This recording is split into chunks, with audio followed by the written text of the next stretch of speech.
Welcome back, ladies and gentlemen. Scuffed setup for me, but a beautiful setup for Brock on this momentous Thursday. We're going to watch some Rocket League, of course, even if the servers decide to destroy us. I don't know. We're still going to work our way through it. Brock, how you doing? It's technically the anniversary of D-Day today, so a touchy subject, but hopefully Rocket League's good today. Rocket League might shut down for that, Stewie. I don't know, but we've got Stewie, the Duluth Superiors, going up against the Fargo Steelhawks in this first round match, and first match of the day. First match of the day. We're going to send them immediately. Yeah. And 6 minutes past the time, and let's who do you got in this one? Both teams got their starting lineups. We saw Duluth pull out that big win versus of course your franchise last week, and they kind of came out of nowhere. They were major champions, and then of course whole roster retired, so they were working the same job, and it's a completely different roster, but they still look great. Yeah, and they pulled into that match without their full roster complete. So this is with their full roster complete, and not a good start for them because Fargo has scored the opening goal. Windy, Link, and Carl's Nuts on the side of Fargo had a very underwhelming major number one, fell in the quarterfinals and weren't able to, round one actually, weren't able to get into the quarterfinals and earn some points. So Fargo, I think, really wants some points here. They're sitting in that's Premier, excuse me. They're sitting in fifth place right now at 7-2 on the season, and I talked about their major not being great, and that shows because of their 7-2 win-loss record. But Brock, Duluth sitting in second right now with 46 points. They're 5-4 on the season, and those 21 major one points help a ton. Now with a brand new roster, what are we going to see out of this Duluth team? Because they're coming off a win from last week with this week's doubleheader. I mean, you'll take the points, right? Yeah. All day long. You didn't earn it yourself. So it was another team that won it for you. I like that. But, I mean, of course you'll take the points. First place. I mean, I think anybody would want to be there at the top team after winning Major 1. They're a different team. I don't know if they're as dominant, but they sure can be. If we see more of, what we've been seeing out of them as of recent passes, as it's a newly formed team. So they looked great though their first week together after the Major 1 when they were all kind of on separate teams, I believe. Yep. But right now it's going to be difficult. I think this Steelhawks team is going to give them a tough run for their money. After their first goal, Stewie, Carl just absolutely went nuts in the cam. Lost himself. And Brock, you were asking me earlier on when we were setting up stream, what those pictures that I sent you, they looked like players. Those are actually placeholders if people do not have a camera. So I'll show you how to put those in during the break. But luckily for this match, though, we have full cams for everything. So these guys really showing all the reactions, and you can see that because Carl is super happy to be up 2-0 for Fargo here. Absolutely splendid to be up by 2 here with just over half the game remaining. As Z Small gonna win a big 50 into the corner. Shig gonna take a 50, goes central, but is it Jexo? Is that what we're calling him? Indeed. They've been lacking offense, but he might be an opportunity. Jexo gonna pop this one up into the air, just drops it down to Link. Link's gonna send it back, but Z Small ready to bang it. Fourth central, nobody in front of the goal line there for Duluth, or for the Steelhawks there. Could have been dangerous, but Carl now over to the left wall. Gonna look to maybe take a 50, but loses it, but it's gonna go out to Windy. They're gonna go with this pinball action, because right now, I mean, it's working, and Steelhawks are up by 2, so no need to, worry about playing extra defense or anything like that. They've got the lead. And looking at this this split so far, we're in week number 2 technically of this split, but week 7 overall in the season. and these two teams, one of them made a move in the first split. I believe Fargo is the assembled roster from that, and then this Duluth team that is currently down 2-0 in this game one came in from this second split, the trade window that occurred through that. So a fresh team here for the Superiors. Good season overall standing so far, but they're not doing well in this game. Number one, they are being completely dominated by the Steelhawks. 3-0 lead. Yep, 3-0 for the Fargo Steelhawks, and it's just a clear goal. Link, with nobody left back in net, gonna launch it off of that sidewall into the back of the net. And the Superiors really haven't been able to withhold any sustainable offense against the Steelhawks team. There have been times where both teams kind of just hit it back and forth, but I mean that favors the Steelhawks right now. You're up by 3, you were up by 2. You could have stuck with that and been fine. But with a minute left, Duluth so far no answers to this Fargo team, and I mean we talked about earlier in the season how much of a threat this team could be. I mean, at least in this game one, they're completely dominating the Duluth Superiors. Yeah, it's not been close here, as Windy into that corner will be taken away by Z-Small, who is going to collect and drop it down for Juxo. Can they get one on the board here in the last 30 seconds? Would be huge going into that game two, which they likely will be down in, as Shig's going to rattle the post. And Shig coming from that St. Paul roster that played there last week. I tried to check if they won that. I want to say that they did, because it was a series that we got to watch. We were lucky enough to see. And looking back, yeah, they did beat Omaha with that old roster, but now with a new one, Shig down 1 in the series here, but his Duluth Superiors, like I said, in great standing on the season overall, and they're loving those major points that they got for basically free. But as we go into game number 2, Brock, we have to remember that we are still in the middle of the trade window, so yeah, that not closing for a couple more days until Sunday. I mean, anything's possible here. Do you think teams make a move at the end? I mean, I think so. I feel like there definitely will be. Waivers closed last night. If you don't know how waivers work, essentially teams can just claim players from free agency. Granted, they have to have the room to claim the player, obviously, but waivers closing last night. Not a ton of teams use them. Overall, looking at it through our entire 3 leagues, 1, 2, 3, 4, 5, 6 players picked up. So, and that's out of 16 times 3, which is what, 48? That's out of 48 teams, only 6 players are moved. So, teams waiting until the very end of that trade window to make something happen. And I really do think that teams are gonna look to, if you're hungry for a championship, you don't necessarily need to be hungry for making a move, but you've got to be confident in your team to not just to be, maybe a top 4 team, but to be a contender. Like, you need to be willing to, if you really want to win as a team, you got to be willing to, pick up the best player in free agency if it's an improvement to your team. And we've seen in the past that that's worked for countless amount of teams. They make a move. Z-Small going to just absolutely destroy his own teammate there on that shot.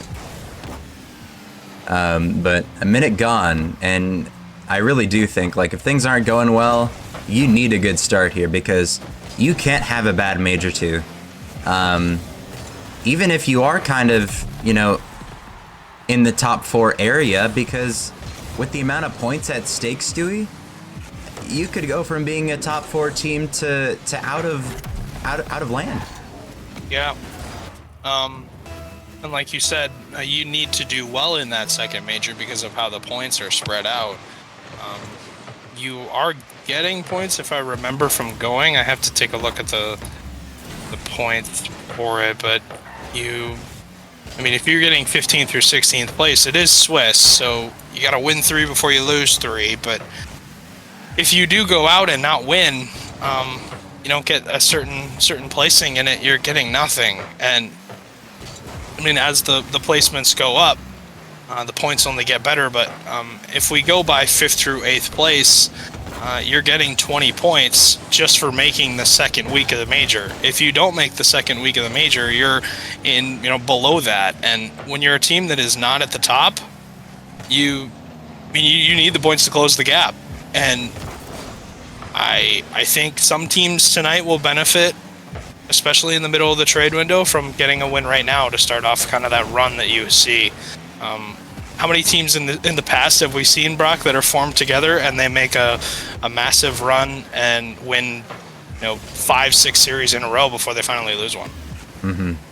That's a really good beat by Windy. Can't quite follow it up on the double. And one thing that we've seen in the past majors, right, is teams have not been able to field their entire rosters. Yep. And right now, you can't afford that, especially in the major. That major, if you can't field your full roster, it's going to be detrimental to your points if you can't perform well. If you can't have a miracle, a sub-up player playing out of their mind, like you're in some deep trouble. So we can't really afford that this season, which is an aspect I do like about it. It is kind of like all down to the wire at the end of the season, out of chaos. Points from the regular season do help, but compared to the major, everything can flip really quickly. So a lot of teams are close right now. That could go away immediately in that major. Shig shot off the bar. Jexo to follow. Oh! Carl's nuts with the save. Keeps that one out to keep his team within the lead. Link looking for Carl across the pitch, but gonna be denied there. Z-Small gonna pop this one up.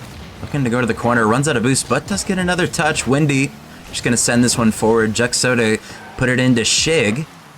Goes down off the crossbar. Takes 2 Steelhawks defenders to keep that one out.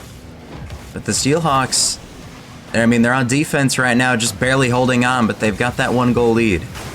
And I really like both of these teams. Oh my goodness, so far on the offensive end. How? Stewie. Oh my, he's got another. His Link is going to turn that one out. Past them, Stewie. Yeah, no, Fargo has put up a wall here, up one, hanging on for dear life, pretty much. But I really have liked what both of these teams have done when it comes to offensive ideas. Really doing a good job of moving the ball to each other, playing physical, opening up opposition plays for their teammates. And you see Link, huge play there, gets the demo. Shake can't recover back, and Z-Small with nothing in his tank as well. 2-0 lead. Fargo 45 seconds away from being up 2-0 in the series. Yep. Get some security on that lead. Make it 2 goals, not 1. And Fargo with 30 seconds left. Like you said, just gotta hang on. Duluth has had some opportunities, very different, I think, than game 1. We were actually seeing them constantly fighting on that Fargo goal line. But Fargo, man, what an effort on defense throughout this game. I don't know if they can, repeat that same defensive success. It was so chaotic. I doubt it. But, for the length that it was, yeah.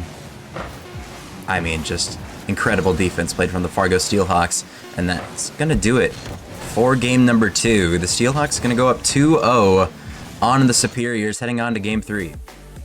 1 win away here from sweeping the Duluth Superiors, who are currently sitting in 2nd place. Season standings, like I said, at 5-4. Number 1 team is Des Moines. Shout out to your Des Moines derecho here, Brock, who have really stepped up. Even not getting into the top 2 in that major, they got to semifinals.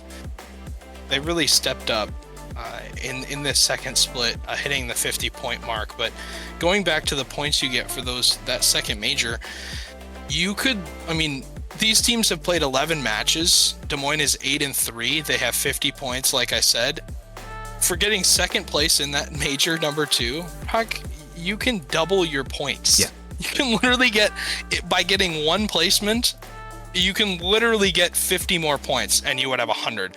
First place gets 71 points. Think about that. St. Paul, who's the 16 seed right now at 10 points, they're 2-7. If they win Major 2, they could legitimately have a land spot. depending on how other things shake out, they will have a land spot no matter what, because the amount of points that you are getting is just so spread out, and it's going to be huge here going into the latter half of this split. In these weeks, things are going to pick up really quickly.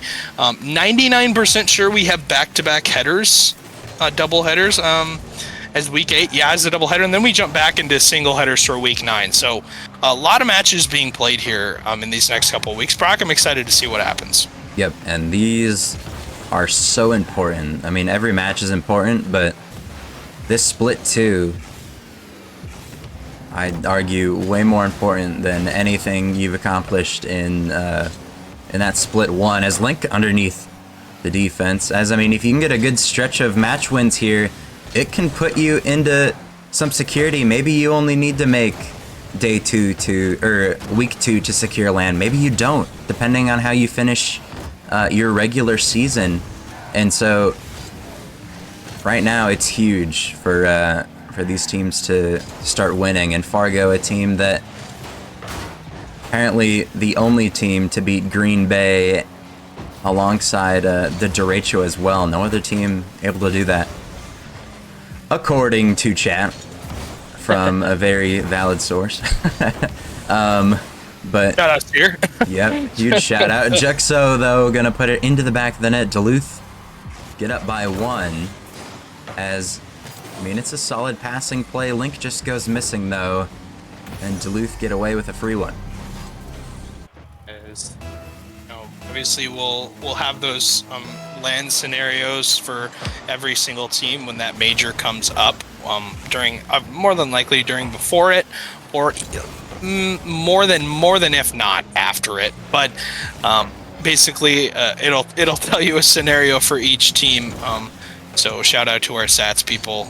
Bubbly and Prussia likely going to be on the forefront of that. Will tell us what each team needs to do in that major, and in order to secure a land spot. As C-Small defense, huge defensive line with Juxo, will allow Shig to make another save though. As Windy again on the press, Link for looking for physical plays. Carl commits. They play ping pong off of each other, and that one went on target. Z-Small luckily was expecting a shot and is able to play that. Now 2:49 left, a lot of time left here in this game number 3. But the bad news for Duluth is what I just said. A lot of time left, and Fargo is really pressing hard. Yep, Windy gonna back off, let Link come in. Cannot get a second touch though. Shig now looking to 50. It goes central. Juxo's ready for it. Flicks it high off the backboard. Nobody there though. But Carl gonna take a 50 in the midfield. Shig's gonna cut it off. Gonna take another 50. Shig somehow still behind the ball. Link can't get back to it. And the Superiors go up by 2.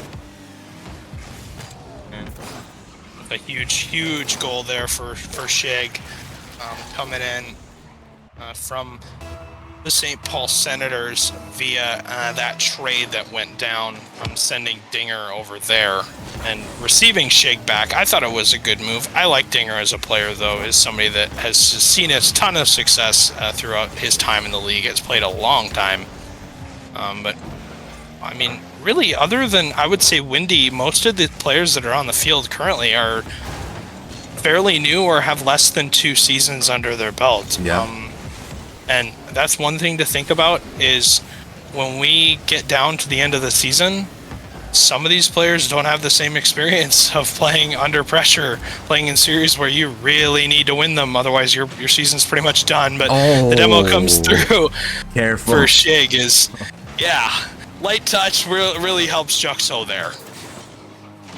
Yeah, dribbles it up. Almost got too much oomph on the pop-up. Almost missed that one. That would have been pretty detrimental. If that was to turn into a counterattack, we'd be looking at a completely different game. But right now, the Duluth Superiors up 3. And, similar to game 1, just the tables have turned, Stewie. As the Duluth Superiors now up 3-0 over the Steelhawks in a must-win game to keep the series alive. Of course, if you didn't know, points are accumulated from majors, and then most of them from regular season matches, and you don't get any points if you lose. It used to be in the past where we had, if you won a game during the series, you'd get a point.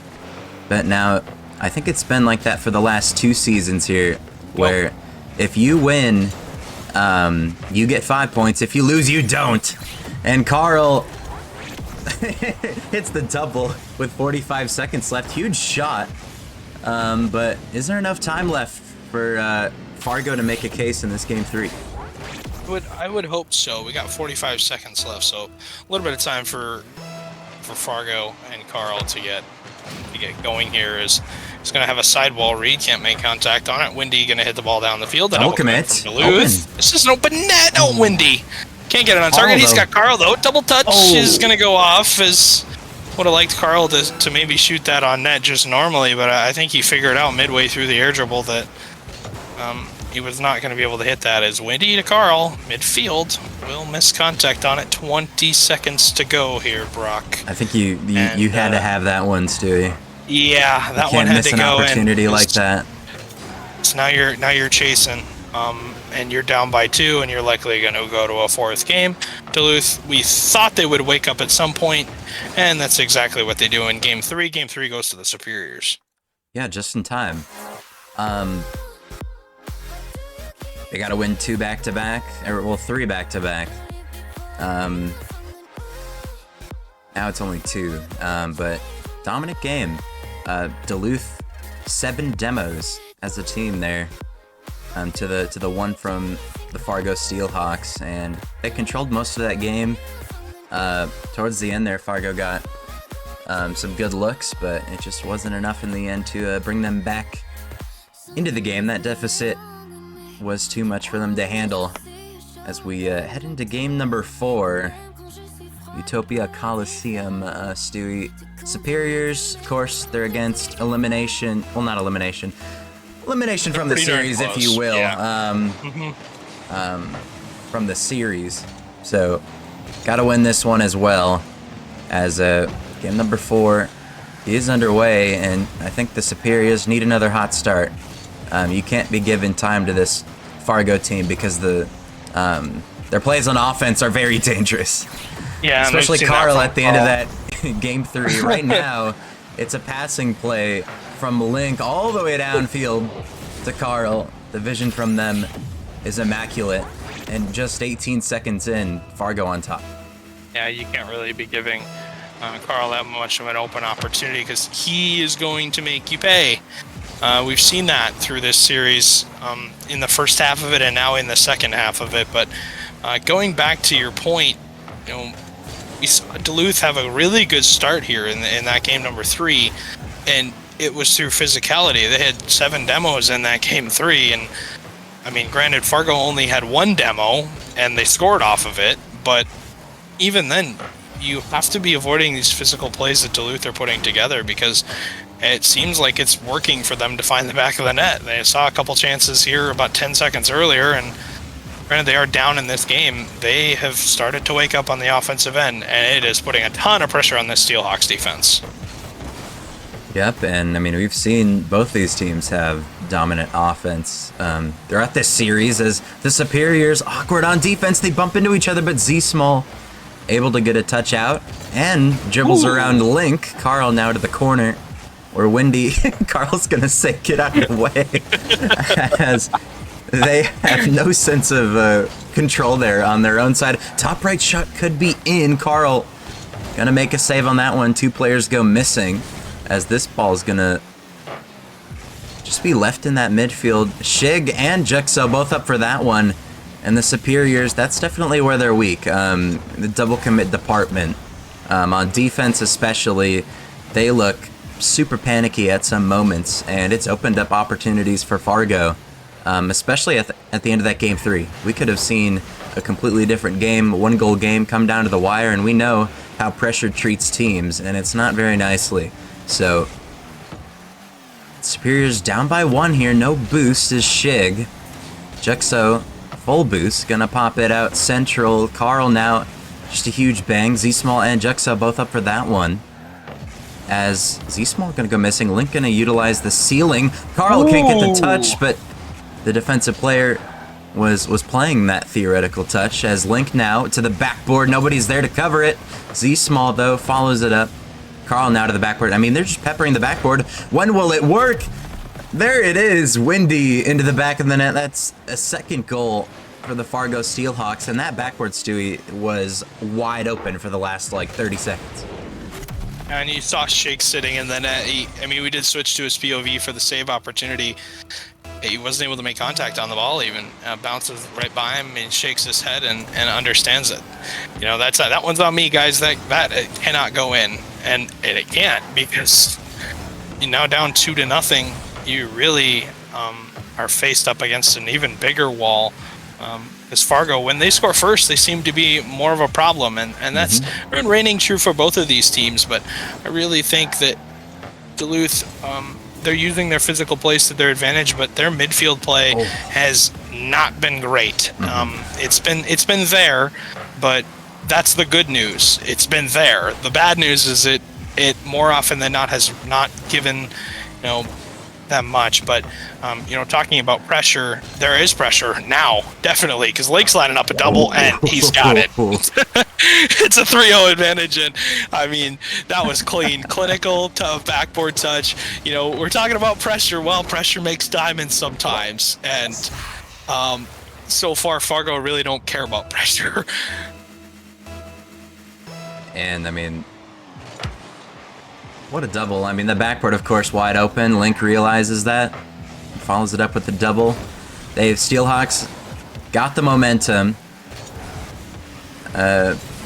Stewie, if pressure makes diamonds, why the hell am I still calling?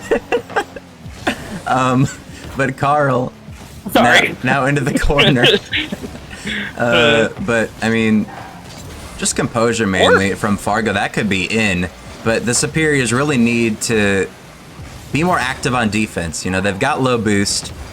They couldn't counter that passing play from Lincoln Carl at the beginning of the game. They kind of just let that space open.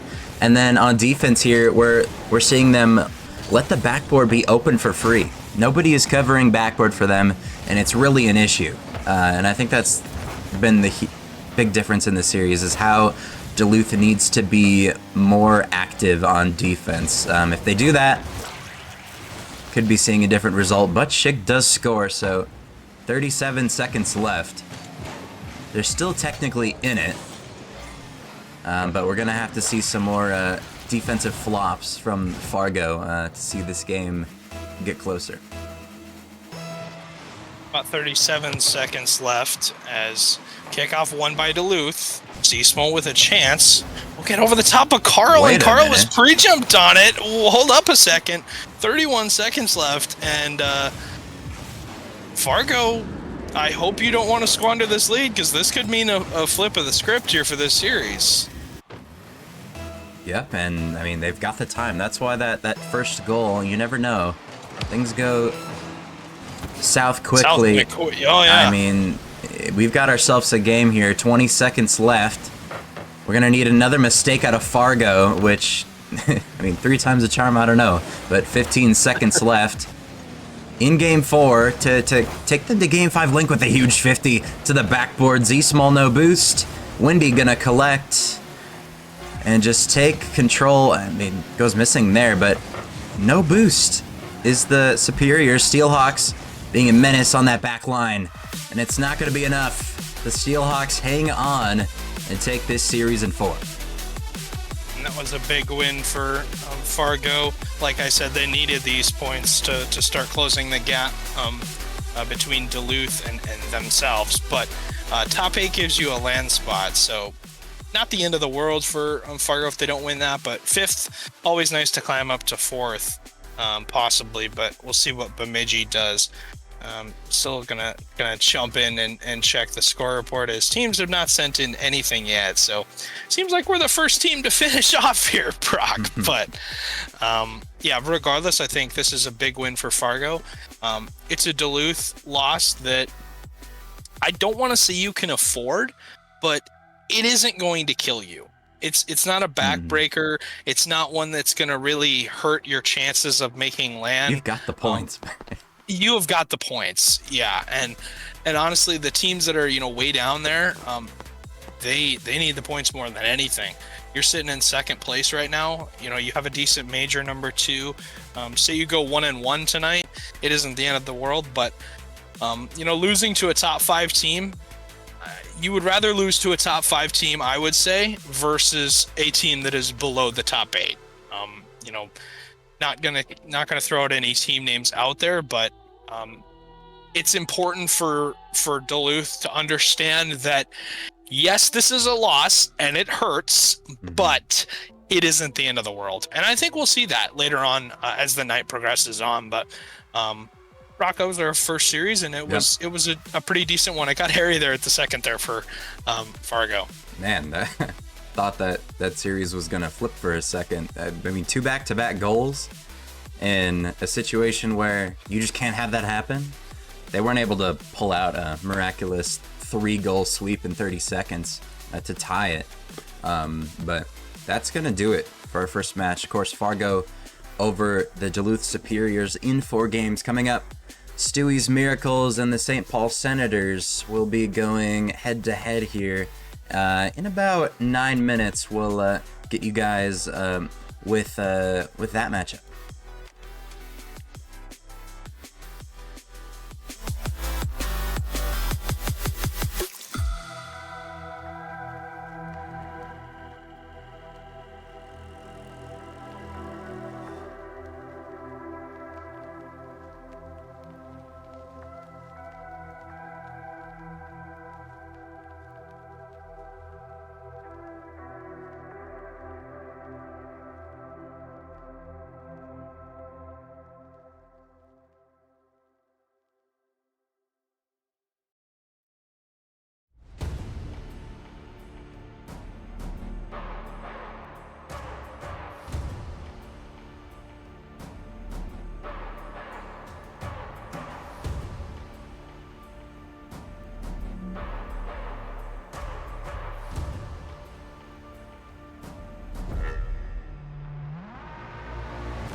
not.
Get it while it's hot.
Don't you hang up again, baby.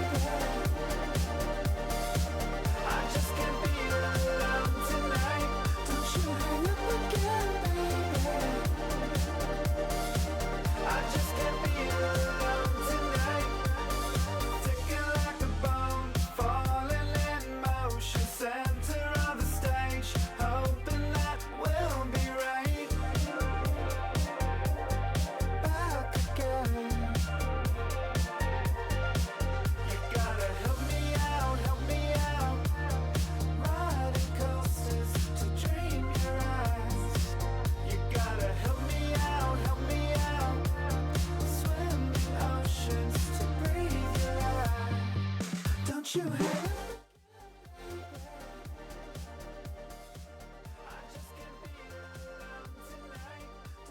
Welcome back, ladies and gentlemen, to the second matchup of the night. The St. Paul Senators going up against the Minneapolis Miracles, the reigning grand finalists of that Major 1 after the Mickey Duluth team decided to retire and leave the league completely. They could have been #1 team if the tournament was played out how with the Duluth team that is now. As I think they're 1-1 since we just saw them lost. They're 1-1 since that Major 1, and then the Miracles also getting upset after that Major to that Duluth team, even though it was a different team. So alongside me here tonight, CTN, the rising star and prospect GOAT. How are you doing?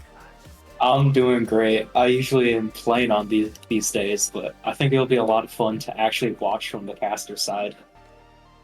Yeah, and we have a roster change during that trade window, and it's Dinger, out of all people. He's been here since the dawn of time, but he's joined back, done working at Vita. Well, he probably still is working at Vita Pizza, I don't know.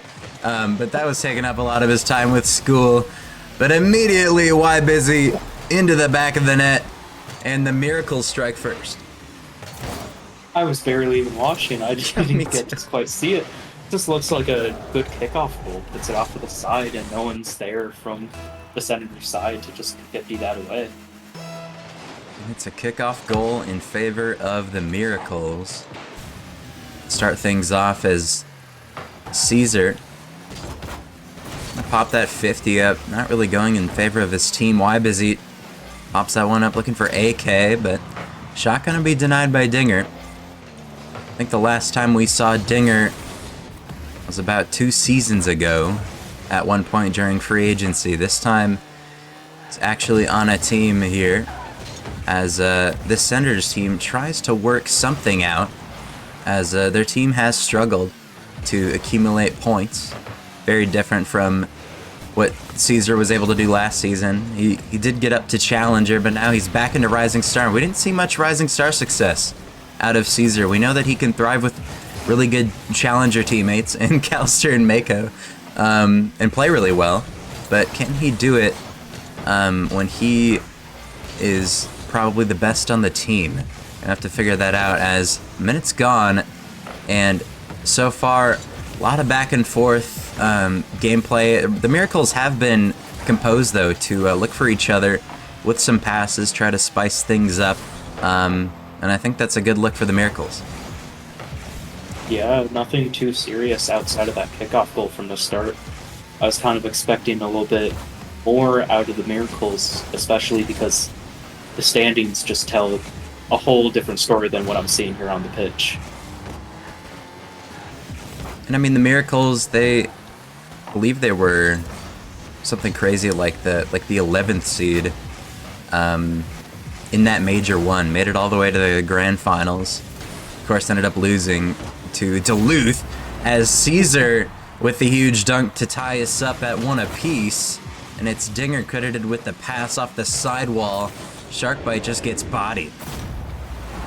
Now, unfortunately, I think Wybizzy might have had to save a short fight was not there, but that's just so hard to tell if your teammate can get it. Going off the kickoff, nothing too crazy happening.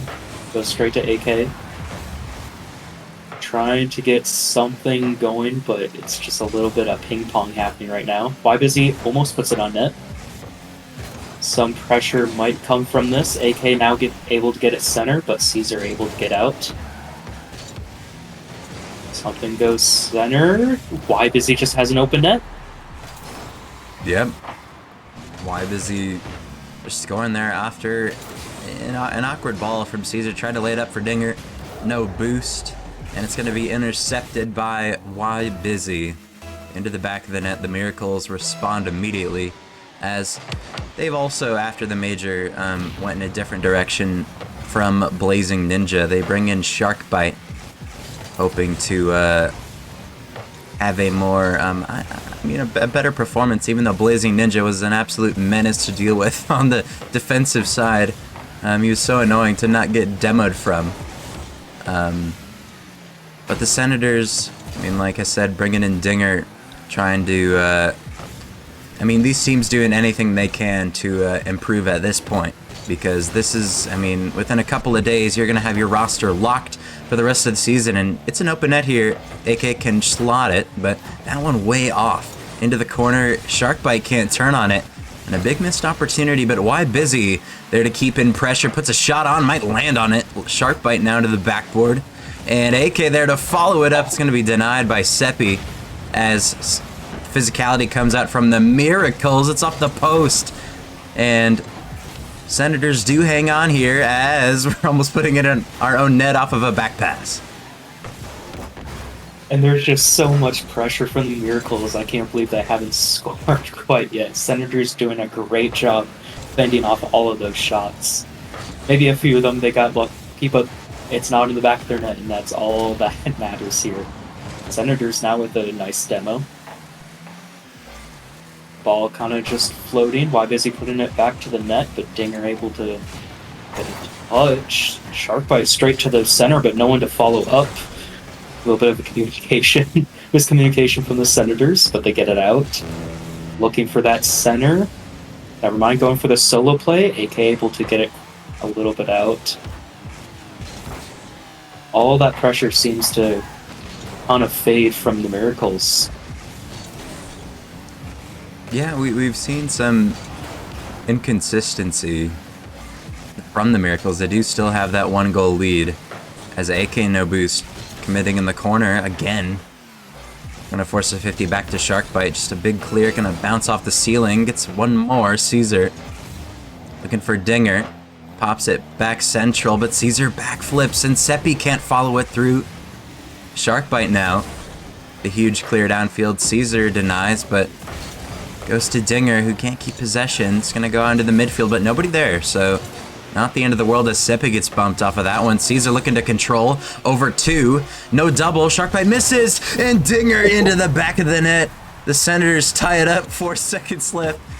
Yeah, Dinger just gonna sit back and read. I can't even tell. It's something about a millionaire book, but it never ceases to amaze me what Dinger brings up on the camera. And this is what I would say a warm-up game in Rising Star looks like. I feel like AK has definitely, I think he's missed 2 open nets, so he's trying to warm up. Caesar accidentally passed to the other team, so this is my definition of it's a warm-up game. Doesn't matter. This is a big game for the Senators. To take 2 players commit, it was open. They had that physicality out in front. Seppi was the one pressuring. They could not get that one in the back of the net, and now AK into the back of the net, and the Miracles take game 1 in overtime. It almost looked bad, but the Miracles hang on, and it's that open net you can't miss. But it's still heartbreaking for the Senators. There's not really much they could do. Why Busy with a great bump on the potential defender. And honestly, the Miracles won that, but just barely by the skin of their teeth. They had the pressure and they just couldn't capitalize, but somehow they pull through and take game 1. Yeah, not a confident win, but a win is a win in Rising Star. I think the Miracles definitely got a a more structured, a more consistent game probably incoming here, as we know they can do a lot better, but that was a game for the Senators. I mean, they're kicking themselves. That was a huge game for them to win, especially being, you know, theoretically the underdogs in this off of that major performance. But fortunately, goes in the favor of the Miracles, and so the Senators down 1 here, gonna have to look to respond. And the passing plays from Dinger and Caesar, I don't know if it's going to be enough. They're cutting it off well, and a lot of these big clears really put them back. But Caesar physicality is going to be huge here. Can his team support him enough as Sharkbite has an open net? The answer currently is no. The Miracles up by 1. And again, the Miracles just seems like the better team right now. The Senators almost did exactly what I was about to say of they need to get those shots in. They have to put on pressure. They have to take those risks. But Sharkbite with an open net from long field, he's going to put that in all day, every day. Almost a demo play from Miracles almost took them up 2-0. AK now getting that center for Sharkbite once again. Unable to get it center. Senators, maybe with a shot. AK is a little slow, but just can't find the side of the net. Ball cleared out. With Y Busy taking a backboard touch. Big touch from Caesar.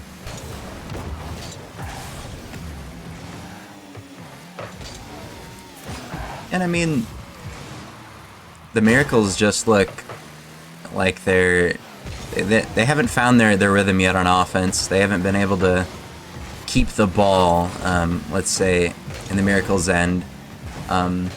When they try to take 50s, it's kind of not going their way. But that's a good passing play as Seppi, though, to the corner. Couldn't get that one on net. Dinger off the side. Well, Seppi slow shot, and I love the slow play from the Miracles. That 50 does go over Sharkbite's head there, as AK kind of just going to lob it up, but Seppi can't get... Might be a good touch. It's to Caesar. Sharkbite able to get the save. Seppi just popping it up to Dinger. Gonna be denied. But this is a good opportunity for the Miracles to get out of their end, because Senators low boost. And might be a shot. Dinger can't get the save. 2 players commit on that save. And I mean, it's almost impossible to react to that. One player goes up and they don't get the touch. You've got to hope that you're playing your teammates miss. It's Dinger gonna throw in a dab out of nowhere. Exactly. And not to say this once again, but it's just so unfortunate that the Senators seem to just almost have it correct, as Seppi almost gets that in, AK with a great save. But the Senators seem like they're just one small change away from making a good play, but they just can't quite get there. With the Miracles just kind of putting so much pressure that they can't quite breathe on these plays. AK put it into the center. Seppi now with the space he wanted, up to Caesar, who isn't able to beat out his man. Goes straight to AK. Slight mistouch lets Dinger put it over. Now in a 2v1. Not capitalizing. I mean, it's just a little bit chaotic on both sides. Miracles do have a 2-goal lead. Why Busy not able to follow that one up? Might be a good ball for Seppi, and it's gonna be a good ball for Seppi, as gonna drop it into the back of the net. Still a whole 2 minutes to work with here, and it's a bounce pass that AK was not expecting, and really good positioning from Seppi to be there ready for the pass. That's exactly what they needed. That's the goal. That's what it all starts with. Now just a 1-goal game. Dinger winning his kickoff, but accidentally goes to Sharkbite. Goes into the center for AK, beats out his man. Why is he not able? Sharkbite trying to finish it off. Caesar with no boost in the net, but AK unable to beat Dinger. Seppi disconnect? No Maybe. one's calling for... Well, they can't. I mean, past a minute, by rule, Oh, that's correct. they have to play on. I mean, he can, if he ends up leaving, he can join back. It's the same thing with a controller DC, so any issues there, lost connection. Gonna have to continue to play on and pray that you can hold on and he can get back here with some time left. It's a bit unfortunate, as right as that happens, it's the Miracles into the back of the net. And I mean, up by 2, I mean, you're down a player, what else can you do? Maybe had that game somewhat winnable. They're able to not disconnect. I mean, just this late into the game, it's truly unfortunate. But why busy now looking for sidewall touch? AK goes missing. But at this point, they're just gonna be pretty chasey. It's like if your ranked teammate disconnects and then they disrespect you and they start doing things they wouldn't do if your teammate was there. And then you're playing a whole different ball game as 2v1 demo comes out. Why busy just popping it high as Sharkbite gets the flip reset. Dinger gonna go across the net. AK now to the backboard. That pinch is gonna go way back towards their own end, but Sharkbite waiting. Dinger with the 50. Caesar now up into the corner. Gonna be denied by AK. We have yet to see Seppi return, unfortunately, as 25 seconds left. It's the Miracles up by 3. Up a player as well. That's a sentence I never thought I would hear. Yeah, but I guess at this point, you just kind of have to hope that Seppi can reconnect for at least your third game. You're not quite out, but you are on match point. As they actually pick up one, Dinger just finds the right side of the net. What is Dinger showing on the camera? He's bottle flipping his water bottle. And he cannot seem to land it. His camera's on the floor. I don't know what happened. But the Senators down. I mean, they got one. They're able to get one quickly. It would have been an insane effort to pull out a 3-goal comeback, tie it, down a player. Be the craziest ending. As 0 seconds have approached upon us, and the Miracles. It's just resetting his camera. I can't. Miracles up by 2-0 in this series. Looking good as if they've got a sub ready, we can continue this series. If not, it's gonna have to be a forfeit. Sub joining, says Caesar, so we will see the Senators have a third. As dang it, I didn't want a sub to come in, I wanted to go in and play. But I think that might be a little unfair at that point. I could play on KBM, it could be fine. But looks like Bladed, or not Bladed Bay, what am I saying? Firecraft 22. Firecraft, and we've seen Firecraft play for this team, and he's been a solid sub. So they are at a huge deficit of 2 games against a Miracles team that looked shaky at the start, but definitely found their rhythm towards the end of that game. And then they also had the player DC. I wouldn't say the Miracles are playing their best right now, but it's doing enough to get them through the series so far. Yeah, and at the end of the day, especially in Rising Star, that's all that really matters. If you're getting the wins, that's what counts. But for the sub coming in, the Miracles slowly warming up, this is a scary place to have to perform. And honestly, I can't foresee this going a 4th game. I think the Miracles just take it, but Firecraft! There he is. Just open net. Yep, Caesar with a clean beat. Firecraft taking his time, puts it on net. Sharkbite tried to get back in time, but not going to be enough. And you never know. I mean, Firecraft's been good. Yeah, I mean, at this point, I mean, we could have a Miracles player DC, who knows? The Rocket League servers have been kind of weird. Don't know if that had anything to deal with it, or do with it. But AK now to the backboard, beats out the defender. Sharkbite gonna collide with Firecraft midair. Nobody connects on the ball, but Caesar does, as no boost. Love the Monster Cat decal from Caesar. Big fan of that. As this one gonna be sent away by Caesar. Gonna bounce up, unfortunately. Not gonna be favoring the Miracles, as the Senators look to, I mean, wait. I mean, the Senators up by 1 here. As Caesar gonna go missing. Rule 1 comes out, Rule 1. bro. And it was open, but they rush it. They had time there, but now it's a 2v2. It's AK and Sharkbite up against Dinger. Top left flick, and there's Dinger to put the lead for the Senators. And I thought the Miracles were warming up, but it seems like they're cooling down as they're just letting all this pressure come with nothing to respond with. Dinger with a great punch, and I don't even remember what happened that first goal. It was just open. But Firecraft on the top of the leaderboard, even putting in the work. A big step up from the sub, and I mean, you need that. You want to get past this team. Dinger looking solid now. With that goal, looked good at the end of that game 2 as well. Similar to the last series, I mean, the team that was down 2 took a game and then ended up losing in 4 total. We might see that repeat here, but who knows? But the way that the Senators are playing now, could be looking at a different story here if they're able to take this game 3. Absolutely.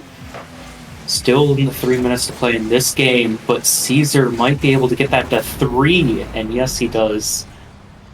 A great read to just put that in. Just beating out Sharkbite cleanly. Wow, what is that read? It's off of the post, goes up to the crossbar. And Caesar, he seemed like he knew that. Yep, knew that from the get-go. The Senators up by 3 here. In a game where they had to have a sub come in. And I mean, they look good. The Miracles are not playing, of course, at their best right now, and it's really showing. And while the Senators are playing well, this could be a huge change-up if the Miracles can't figure things out, as so many demos coming out on the goal line. Dinger now to pop it up, can't get that one on net as Busy runs out of boost. Caesar now with the shot on, Sharkbite with the save, Dinger, shot on net, and the Senators are up by 4. And I was absolutely as wrong as could be with my prediction of closing this in 3, as 4 goals in 2 minutes is going to be so hard to climb back from. It's almost that point where you just scrap the game and just start mentally resetting, trying to figure out what you need to do better next game, which is just consistency from Miracles, because we have not seen it, as that's just going to roll in. Ooh. And there's AK the goal. from his side of the field. It's just a long clear, goes past Caesar. Nobody was there to follow up, you know, Caesar's force, and Firecraft almost got back for a crazy save with no boost. But they catch the Senators. I mean, I feel like Caesar did what's right there, forced a free ball, but nobody was in the vicinity of that one the entire time, and it just rolls in. Sharkbite open net, though. That's 2. And that's 2. I mean, a minute 45 left. Got to be careful here if you're the St. Paul Senators. Yeah, and Why Busy I guess I AK? should just stop talking. I mean, talk Now- about physicality, like, they're bumping their own teammates out of the way on the goal line. Did they think that was a defender? I don't know at this point. But nonetheless, why Busy now? Looking to maybe fake out Dinger on the goal line. But Dinger through the corner. Gonna force that one back. Firecraft goes central. Caesar waiting for AK to touch it. Firecraft, everyone is up for this ball. Psycho. What is happening? Dinger now looking for 2, but AK gonna be able to cover. Oh, goes missing. Caesar, though, not able to get that one past Y Busy, and here's a huge opportunity for Y Busy, and it's gonna be into the back of the net. There's a minute 11 left, and the Miracles have scored 3 straight. And how do the Senators let this happen?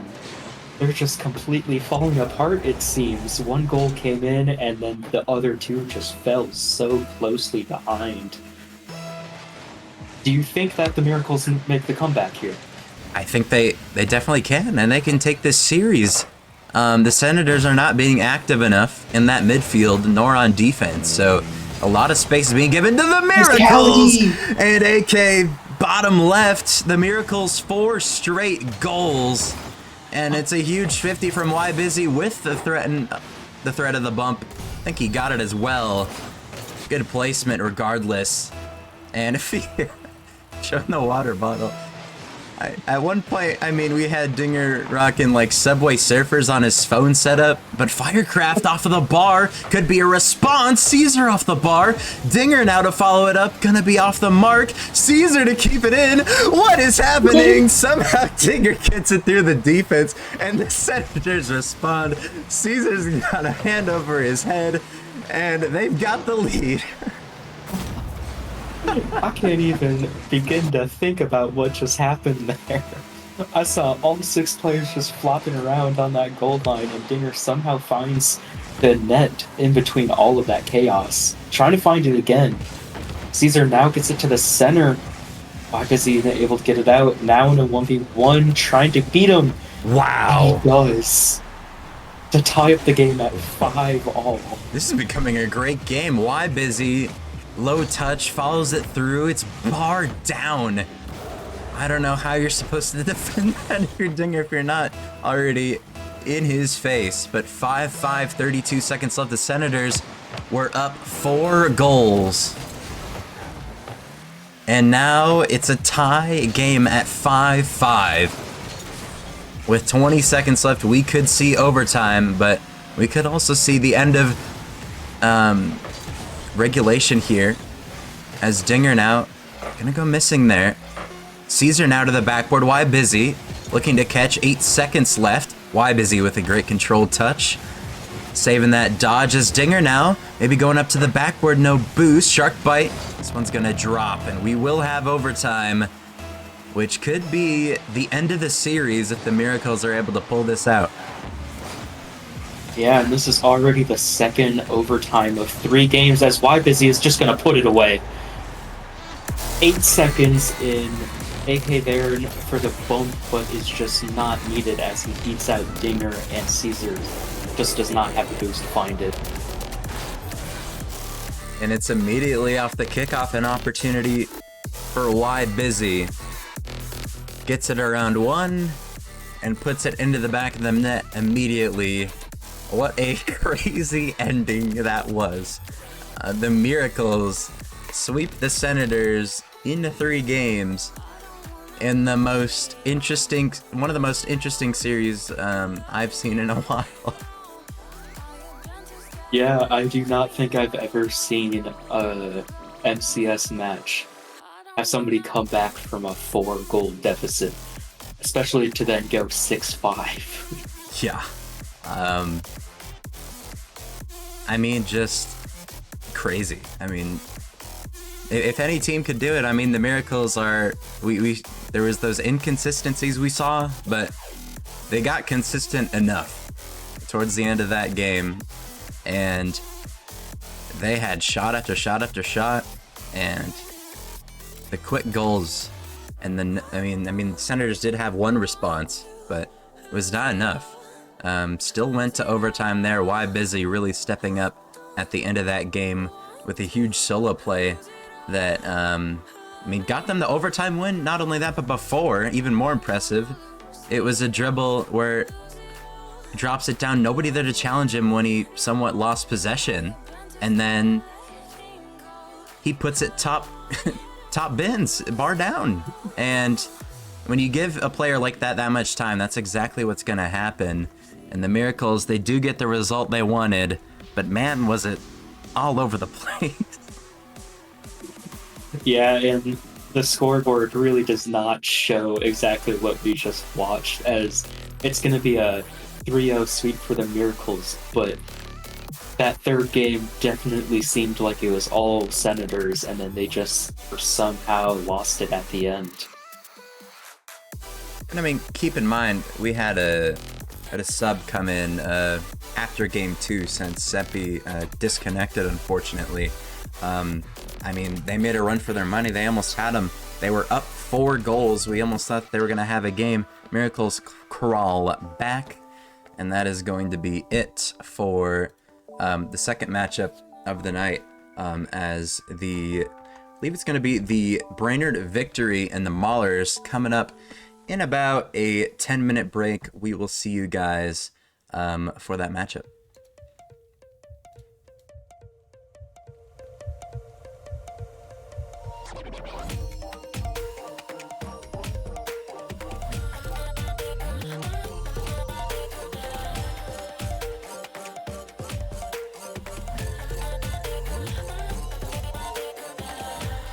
Go on, myself.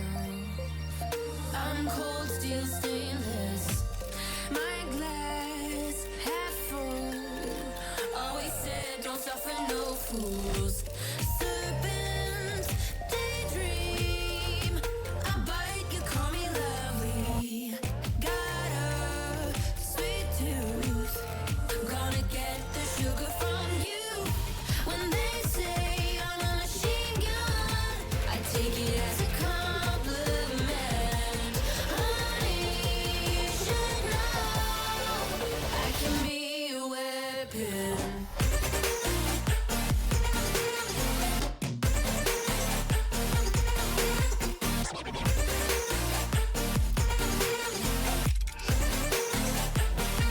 I can be a weapon.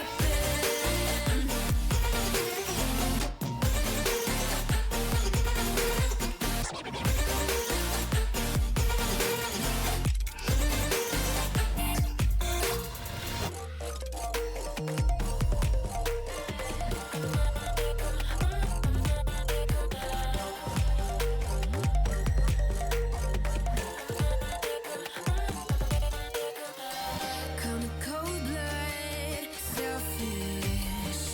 Your words are painless. I like when I drive and feel so dangerous. They say I'm a red flag, 'cause they want it so bad. You should know I'm holding on to what I have. When they say I'm a machine gun, I take it as a compliment. Honey, you should know I can be a weapon.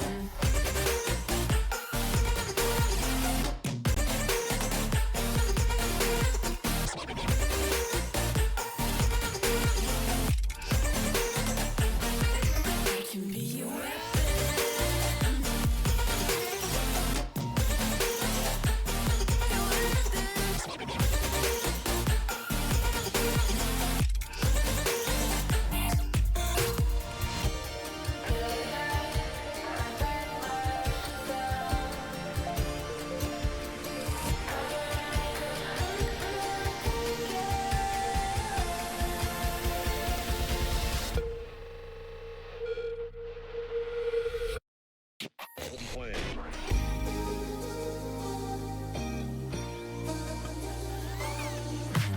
Way too many faces in the crowd, but I think that I see you.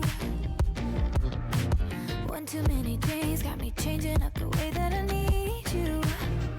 Now we're both at a bar, acting like it's not hard, trying to feel something different. Talk to somebody new, kinda wish it was you, kinda numb to the feeling. Now that you're gone, they say time should heal, but it's been too long. Couple months and I can't seem to move on. I can't seem to move on. I can't seem to. I can't seem to.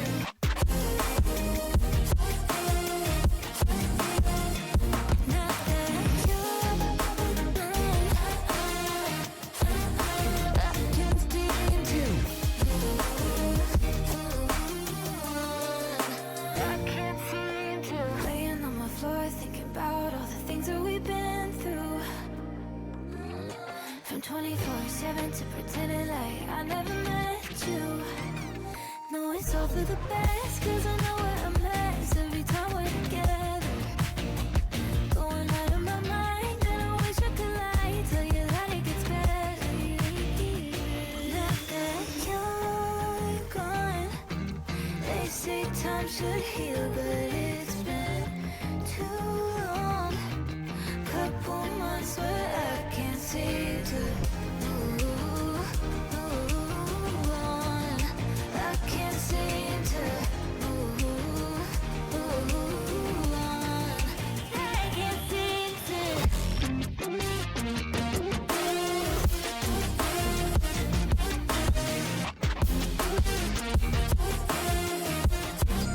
I can't seem to. I can't seem to.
Alright, welcome back to some Rising Star gameplay. We're about to get into this next series. We got the Maulers versus the Victory. But first, before we do that, let's recap what has happened so far. CT, I know you were there for the last series. You want to talk about that one? Oh boy, no, I do not. That was one of the crazier series I've seen, even in Rising Star. A 4-goal deficit, and somehow they lose it to get swept. The Miracles taking it in 3-0. Mm-hmm. And then the one before that, we had Fargo versus Duluth. Fargo taking that one. Duluth put up a fight, but Fargo was able to clean it up. But now we got the next one. Two teams that are struggling in the standings. Bloomington, they're 12th right now, and Brainerd are 16th. So both of these teams really need victories. They both have chances. They have a few wins apiece. Brainerd has 2, Maulers have 3. So yeah, both of these teams with some wins this week could push themselves into a place that they can contend, but they need to get the wins, and right now they don't have them. So very important matches, and we're about to get into it. Yeah, and I just got confirmation that the Maulers just came off of a Game 5 OT loss. Oh man. So they're going directly from that to this game right now. Yeah, I know Victory are going to be playing on stream after this one as well, so they have not played yet today. I believe the last time they played was in the Major, and they got swept in that one, so I think the week before that, they even forfeited their match, so they have not played that much as a team, and in fact, I believe they had a couple roster moves since then, so as of this roster, I believe they've only played one match where they've got swept, so we'll see if they can turn it around here. Again, the Maulers have been struggling so far this season, but they also made a roster move this season. Technically, I made a roster move. I'm their AGM, but we don't need to talk about that. We picked up Hadron instead of Brian. Hadron playing for the Rhythm for the second half of the season. Not sure where he was before then, but I think it's going to be a great pickup for the Maulers. But Victory obviously also making moves, so both these rosters really figuring out this trial run, but they both really need these wins, like I mentioned before. After all of that, I want to hear predictions. I haven't quite made up my mind, so I'm going to let you make up my mind. I think I am going to take the Maulers here. I've seen some good stuff from them, and so far we haven't from the Victory. I'm going to take Maulers in 4. Ooh. I was thinking, no matter what, I'm thinking Game 5, but I will go with you on Maulers in 5. Okay, and here we go. As Maulers Maulers get the first one here. Nice play by Divine, getting it back middle, blocks the last defender, and Kirby finds that open net after that dunk from Divine.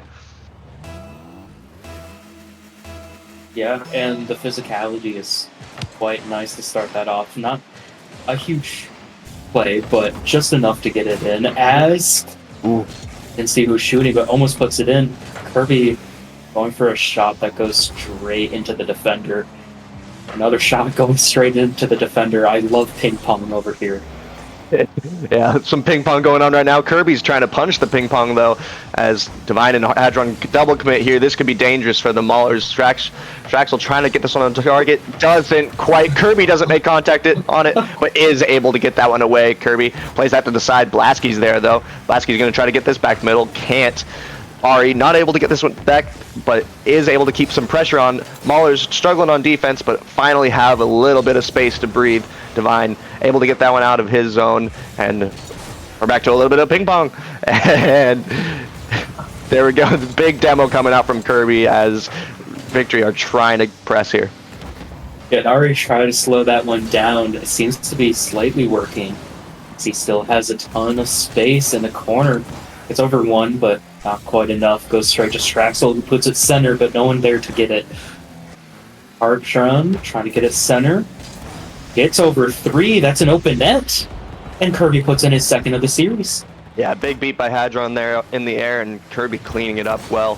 Has to beat the last defender, is able to. Ari was a bit too close for how the 50 turned out. And yeah, Kirby gets his second one this game, and Maulers up to 2-0. Plenty of time left for the Victory to bring this one back, though. Maulers have to hold strong on defense as they have so far this game. If they can keep playing as they have, and Victory don't change anything, Maulers will take this one, but things can change fast, especially in Rising Star. And I think that the last series that we watched definitely shows that no matter what, anything can happen. I'm going to hope that this one's a little bit more tame and Maulers keep on that pressure as Hadron gets it to the center. Kirby now actually a little scared. Last defender, it's going to be awkward for him. 3 players up, 3 players with. Divine looking for that 50 with Traxel. Now to center, Divine with a shot, but just off. Ari now able to take it. Goes off the wall, trying to get it center. Kirby is going to be able to easily get that away. Divine now in a 1v1. Puts it to the air. No shot. Yeah, I feel like Divine's just trying to waste some time there. Good play there. He looks threatening, but he doesn't need to score a goal here. The Maulers have a 2-goal lead, so they're just kind of killing time at this point. Blatsky doesn't want anything to do with that. Tries to get this one on target. Straxel trying to get this one on target as well. Double commit from the Maulers. This could be dangerous. Kirby doesn't play it where he wants to, but Divine is able to follow up for him. Blatsky able to take control. Here goes low, almost on target, off the post, pinched wide. Kirby able to clear this one out. That was a huge chance for the Victory, and they had to get that one there. They're out of time. Maulers get a 3rd one on the counterattack. Victory needed that goal when they had a chance at it, but couldn't quite put it away. Maulers will take game 1. And I thought they had it too. That pinch just went crazy instead of into the net. And I mean, Divine punishes, but it doesn't really matter after that point. The Maulers were going to take it. Yeah. 8 seconds, but 3 goals is just too much. Much as I'd like to keep the hope alive, I don't think it's happening. As it goes onto the floor, and the Maulers take their first game. And well deserved. Yeah, well played by the Maulers. They kept the pressure on pretty well. Interesting thing to me, is Victory actually had more shots, but it really felt like Maulers had significantly more pressure. Victory just getting a lot of, I guess, simple shots on net that were cleared out by the Maulers. Maulers held really well on defense. 3 saves coming out from both Kirby and Hadron. I guess it's really tough to beat this Maulers defense right now. If you're Victory, they're going to have to find something a little bit more creative to get this thing in the net. As well as they had a couple that kind of went off the post. Maybe some shooting accuracy woes coming out from them right now. But as the Victory, I feel like they really need to find something creative. Maybe going for some demos, maybe going for some solo plays. But right now, something needs to change. Yeah, and especially for the Victory, I think they need to spread out a lot, as Ari seems to find himself in the path of his teammates a lot. As did somebody disconnect? Essentially. Yep, Divine was not in the lobby, but comes on back. All right. Yeah, as we get into this next game, yeah, definitely looking for the Victory to change something, because obviously they weren't able to get any goals in that last one. They had chances, but just not quite able to put those away.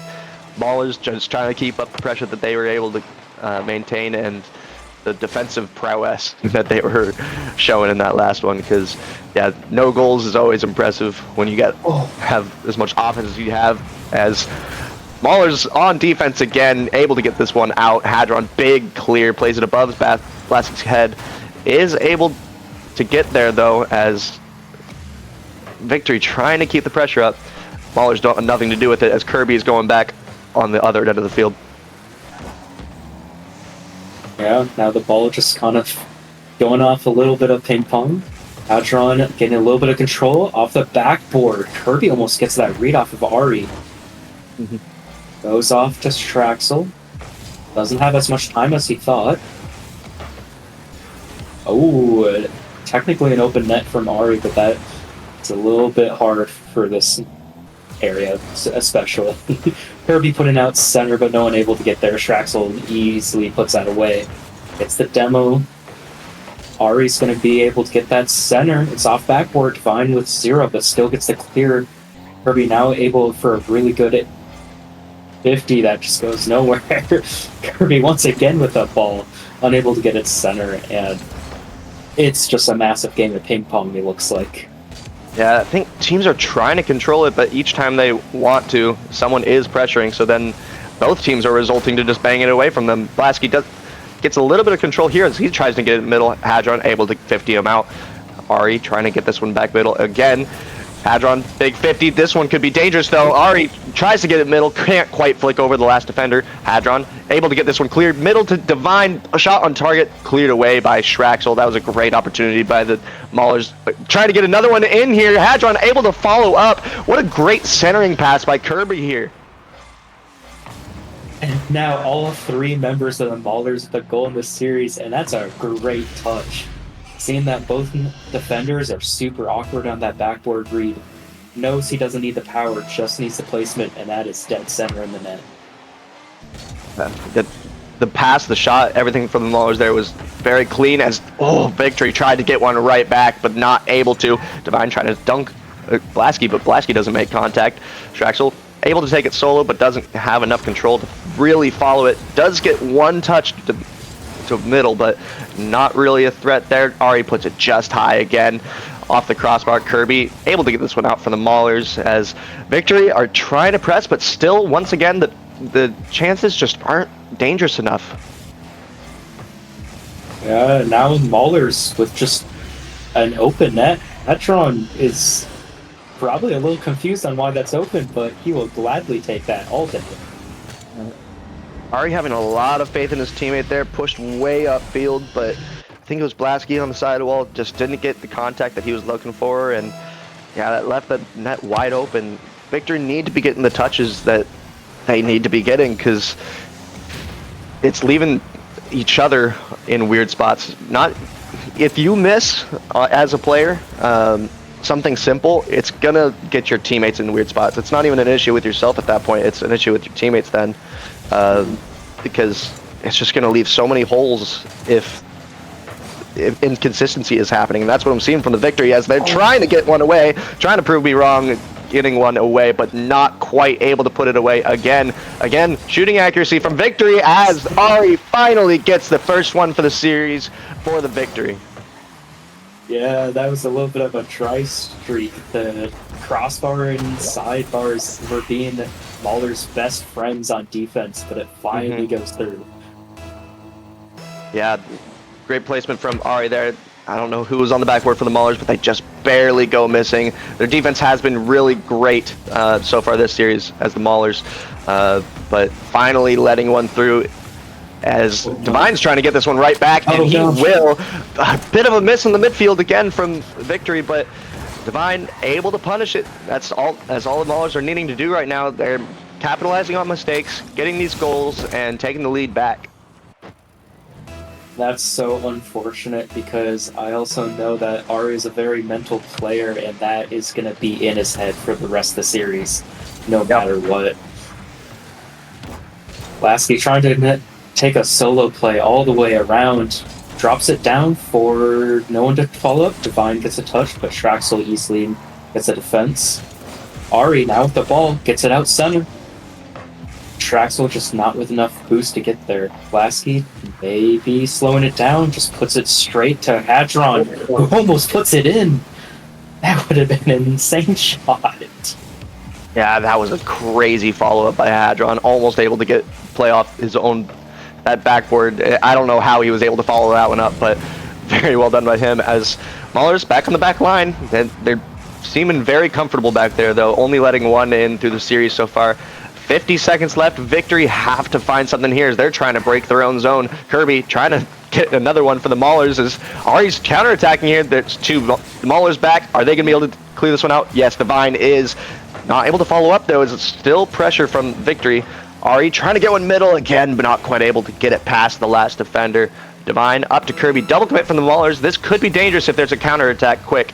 Straxel trying to make it happen. Is able to get it past one defender. Ari can't get this low enough. Kirby doesn't hit it on though. So it's still pressure for the victory. Blasky trying to get it back middle for his team.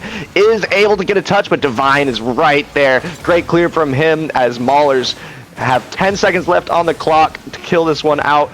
The victory need to get this to the other side of the field, and it's probably not going to happen here as Kirby gets the last touch for the Maulers here.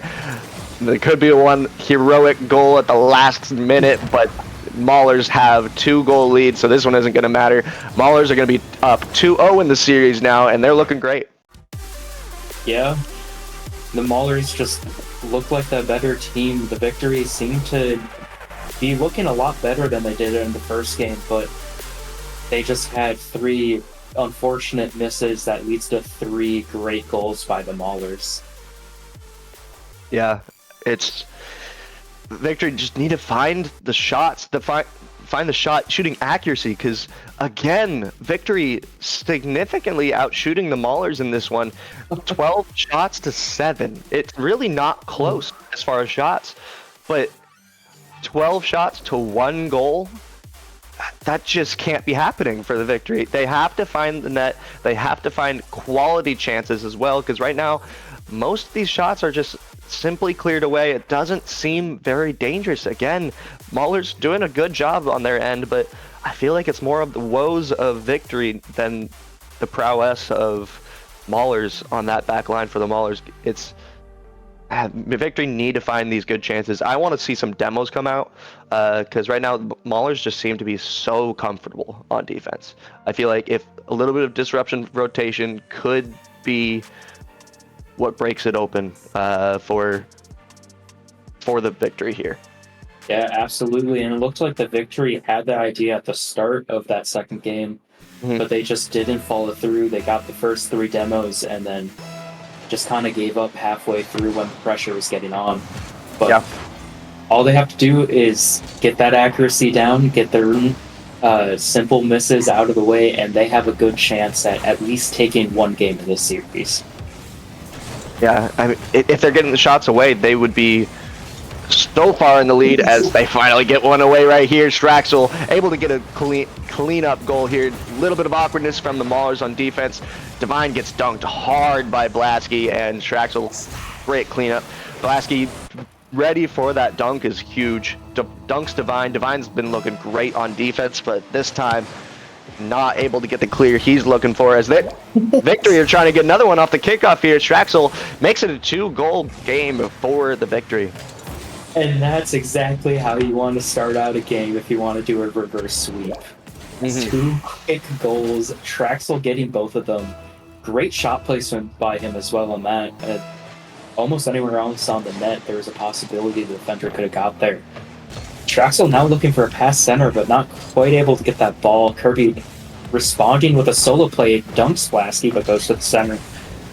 A shot might come out from the Maulers, but it goes straight to Blasky, and that might be 3. Yeah, it's another one for the victory here. A bit of an errant touch from Maulers. I didn't see who that was. Divine backing up into it, kind of ends up passing it directly to Blasky. I believe Hadron was planning on going for it until Divine cut in front of him there. Just a bit of communication woes coming out from Maulers now, and victory up by 3 now. That's all they really need. They just needed to find the goals, and they finally have them in this game, and they got them quick in this one. Exactly, and now they could even step off the gas if they really wanted to, but watching this, I think they just want to keep on that gas, keep this up, bring this towards the 4th game, maybe the 5th game, as Ari puts one far, but Hadron able to clear it straight to Straxel. Takes another shot, Fine able to get it out, but the victory seemed to have great pressure this game. Out of nowhere, they take all of the pressure. Maulers have almost nothing this entire game. Blasky with a double touch, unable to make it. Hadron with a slightly open net, goes off the backboard. Oh and the my double goodness. net. Blasky going the other way. This might become 4. Yeah, wow. The Maulers squandered a chance there. There was either one of them probably could have scored that individually, but because both players went for the Maulers, it just cleared it wide and it just made it an awkward angle. But Maulers are going to want that one back as they still have to get a 3-goal swing here. Huge demo coming out on the back line from Hadron as he's able to get one in from the Maulers. And you're talking about the demo plays from the victory, but the Maulers apparently heard you and did a great demo play. Yeah, absolutely clutch demo play from Hadron. Kind of a slow crawler shot, but it was plenty enough when there's no defender back in net. Divine trying to keep the pressure up as he's cutting at the midfield. Double commit coming up from the Maulers, though, not punished away from the victory, though. Lasky trying to turn it back towards the Maulers half as Divine clears it back out. Bit of ping pong going on right now, but it might work for the victory. Doesn't quite. Divine able to get this one forward. Kirby able to follow it up. This one's bouncing middle. Hadron trying to get a double tap here. That could have been nice, but doesn't quite make contact as it works as a fake as Kirby is able to bang this one in the top corner. And although that's an amazing shot, I can't help but feel like this is a slow creation of what last series Game 3 was. Uh-huh.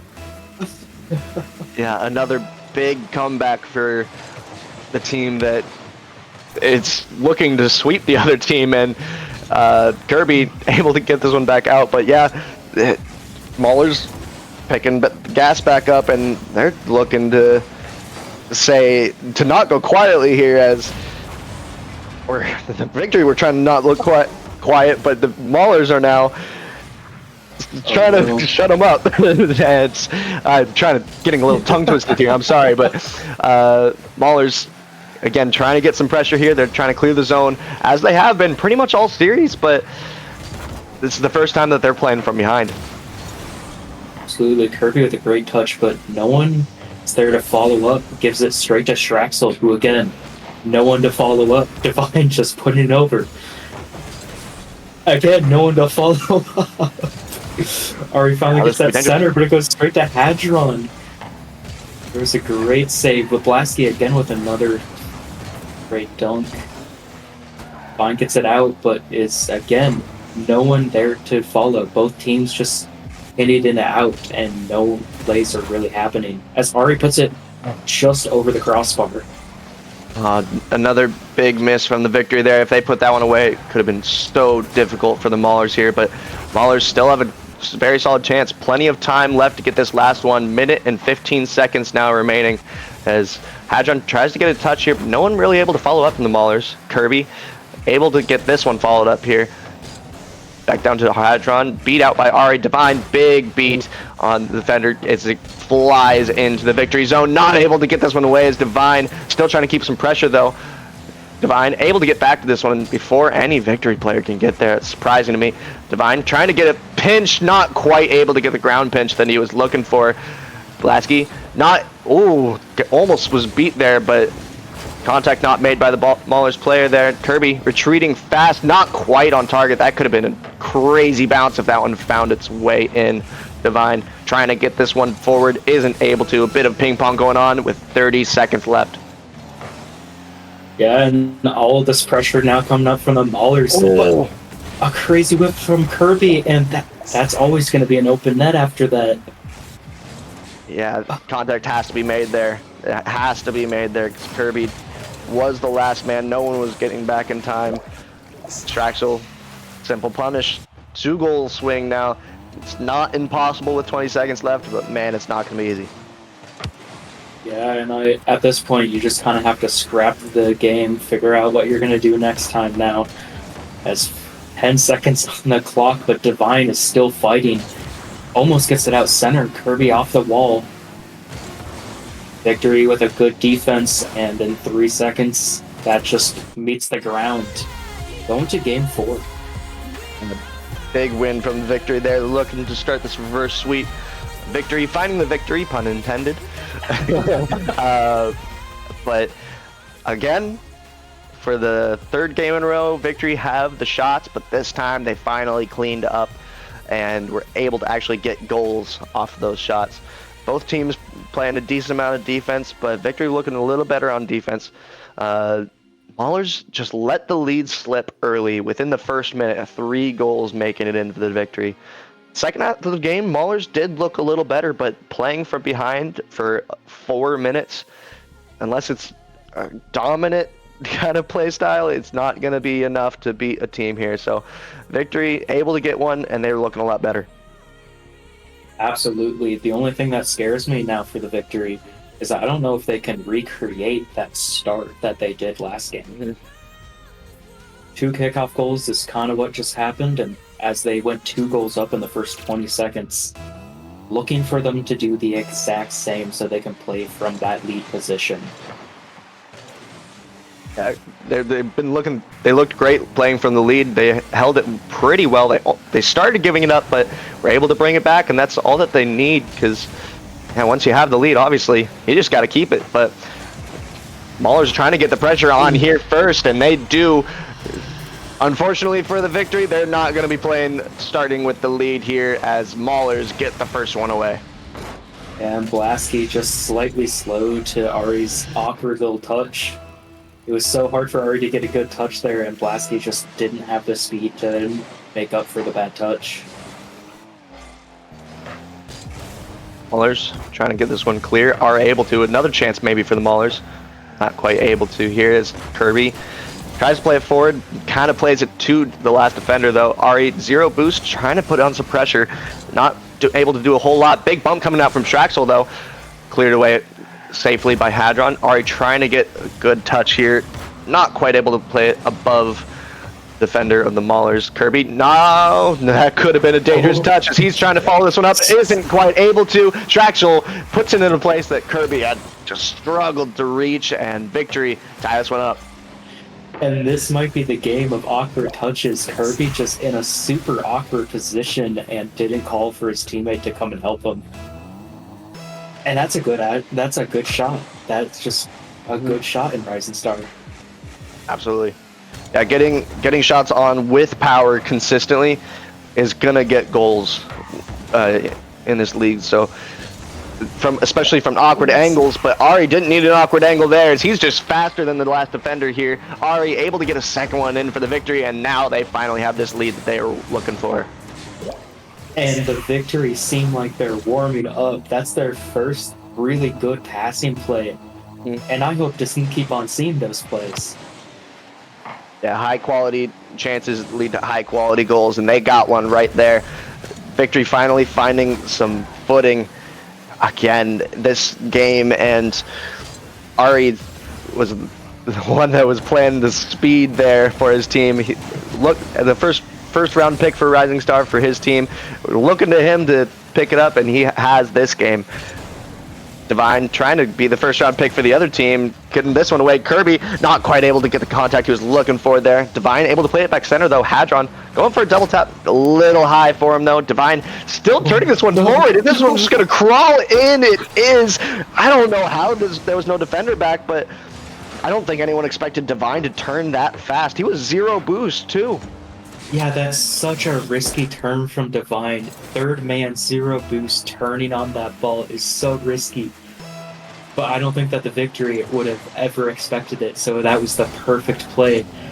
As Straxel almost gives them the lead back.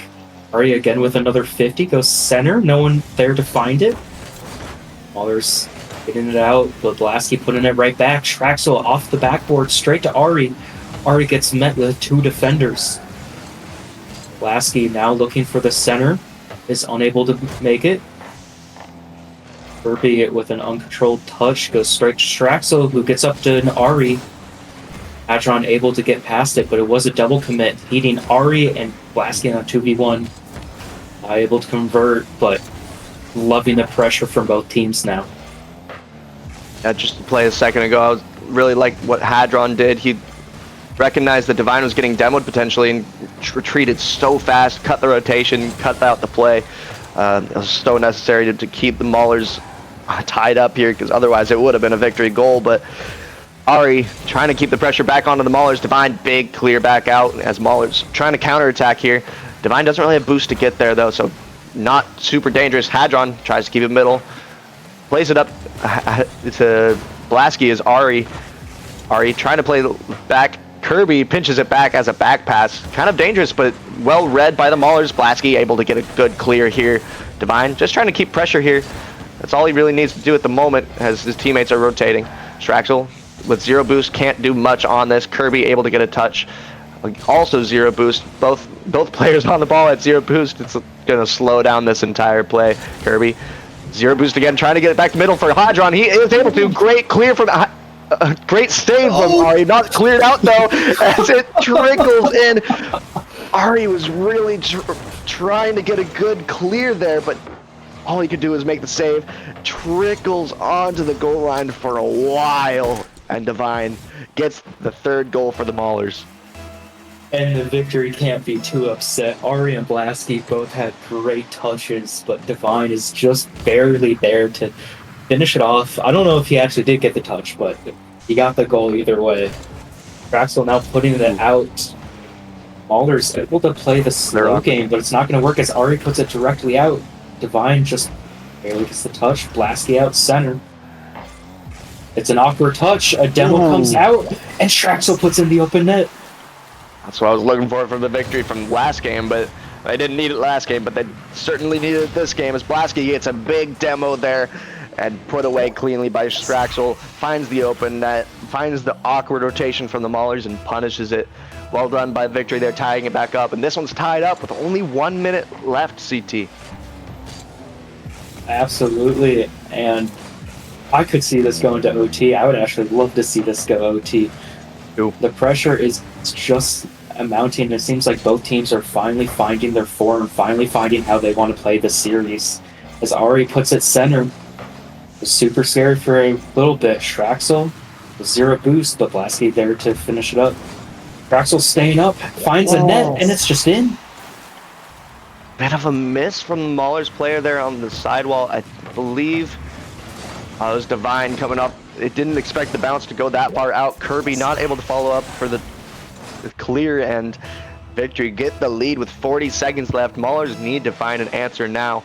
They don't want to go to game 5. They want to end this one right now, but they have to find a goal in the next 40 seconds. Divine on the back line alone gets a great clear. Not quite able to follow it up though as Hadron takes over. Kirby to the left alone on back line. It just pinches awkwardly off the side, and another one goes in for the victory. I want to see this one again as Hadron just falls on it so imperfectly, or perfectly if you're the Victory, and another one goes in for the victory. 2-goal lead now with 26 seconds.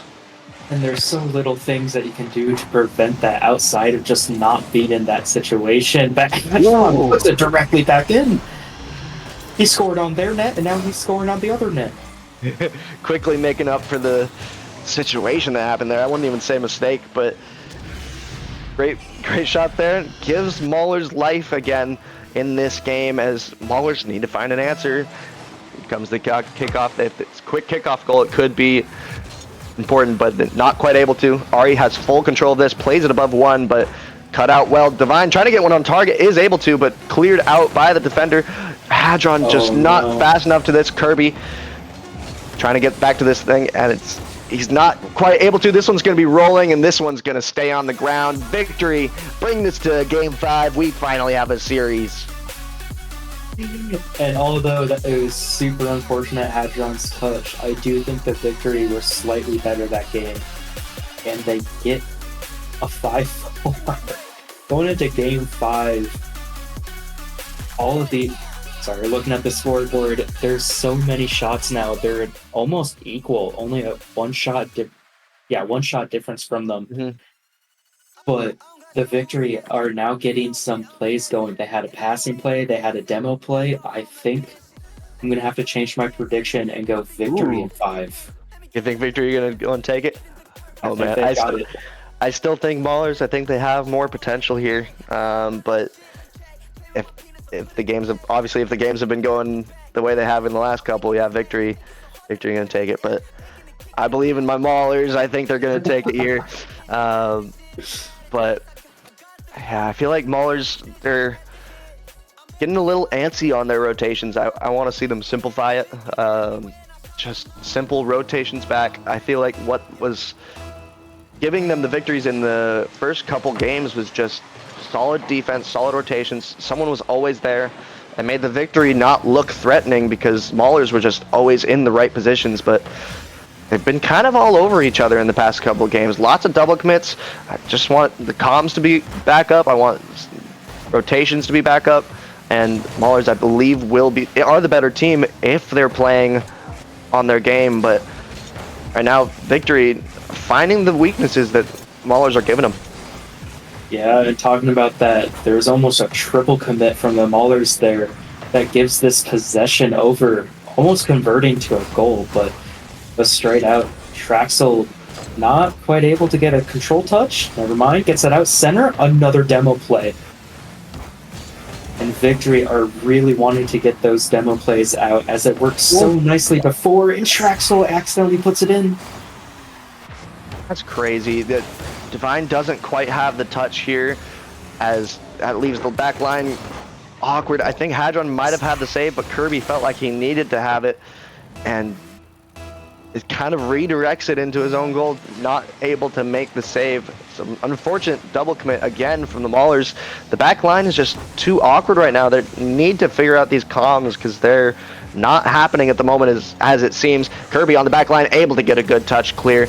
Kirby trying to follow this one up, is able to, but not able to play it past the midfield as Victory trying to put the pressure back on. Divine gets it clear for his team, but not past the midline again as Hadron bumps out the attacker there as, again, Victor just keeping it in the Maulers half right now. Yeah, and the Victory are playing their game, and the Maulers are just suffocating because of it. They still have the time to recollect themselves. One goal could turn their entire play style, but they have to figure out what they're going to be doing. Hadron just not with the touch. Blasky with a chance at the net, and Traxel, seeming to be the MVP of this series, puts it in once again. Traxel doing great cleanup work there, but I'm looking at Blasky there. That was a great pass. Finds the gap on the backboard, able to play it off of that, and another goal for the Victory. Maulers playing from behind, and that is what they have not been doing well this series. If they can keep the lead, they're all right, but when they get behind, they've just been struggling, and they're doing that right now as Divine's trying to turn this one back upfield, wants to get some offensive pressure, is able to get some. Kirby able to beat one defender there, but right into the corner for a clean clear by Ari. Not quite able to get it as clear as I thought he would, but big counter attack coming now for the Victory as they try to get it middle, not quite able to, pinched away. Ball slowing down a little bit as Divine tries to get over one, but Blasky with a decent touch. Hadron not able to beat out Traxel, but Divine able to get it out. Ari now trying to put it center, but that goes straight center. The Maulers who don't get quite a touch. Divine on zero boost getting demoed in the corner. Everyone just kind of biding their time, making some touches. A little scary, but Kirby got it out. Ari going for a solo play now, off the ceiling, has his flip. Kirby with a great save. The Maulers are fighting for their life right now, stuck on this back line. Divine not able to get the contact, but not quite on target. It's Traxel's shot, pinches it into the post. Unfortunate for him, he was trying to get the placement, couldn't quite get it middle. Blasky able to get this a little bit clear, but just as far as Divine. Blasky is able to do the outlet pass here. Plays like that from Victory are huge. Able to get the pressure relieved from the Maulers' pressure relieved from their half, as Ari trying to kind of solo play on the Maulers' half. Isn't able to do much, but is able to kill some valuable time. Maulers only have 1:20 to get 2 goals, or this one is going to be over in a reverse sweep. Yeah, and that 2 goals is so hard as the Victory are playing great defense and not letting any pressure come out from the Maulers. Victory now put it out to Blasky. Blasky not controlling, but a bump comes out. Ari again just keeping on the pressure. The net was demoed straight to Traxel, who actually misses. That's the opportunity that Maulers need now, because they They should have been punished there. Should be 3-0, but it's not. The Maulers have life because of that miss, but they have to get this one going. 40 seconds. Divine able to get a big clear here. Hadron tries to get this, isn't able to make contact. That was a huge miss. That was a great opportunity for the Maulers, squandered. Ari able to play this one forward. Double commit again from Kirby and Hadron. Not able to get a save is Kirby and Hadron again, and victory. Take this 3-0. Maulers only have 26 seconds. Not going to say it's impossible, but man, it's super unlikely. I mean, we've seen kickoff goals come out from the series before, but 3 in a row is so unlikely. Kirby not able to get a good touch. Ari now trying to find the open net. But Divine just puts it out. Hadron with a chance. It's in. Okay. That's the first. Maulers giving themselves life. Not much. They are on 0.5 HP right now as Hadron hits a long distance shot, finds a gap in the defense.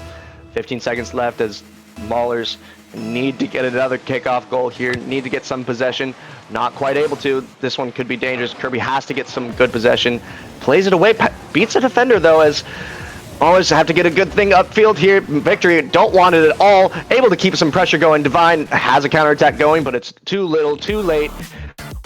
0 seconds on the clock. Victory win this one in a reverse sweep. They brought that one back so well, CT. Yeah, and if you're the Maulers, you have to at least know that you played a great first 2 games. But that communication just got hit down by the Victory's constant pressure, and they really found themselves in that 3rd game where they were not letting any pressure towards their net persist. They were shutting down whatever was happening, and they got good plays, good demo plays, good just passing plays, and by the end of the series, it definitely looked like they had deserved that reverse sweep. It's just Victory brought their A game in those last 3 games. They figured out a way to make their attacks dangerous. They weren't early on. Maulers just held the defensive line so well, but Victory found each other in the midfield, had some good infield passes, good backboard passes, and some demo plays, and Victory started to look dangerous by the end. And if I'm not mistaken, we're going to be seeing them again in the next one. I believe it's going to be Victory Rhythm.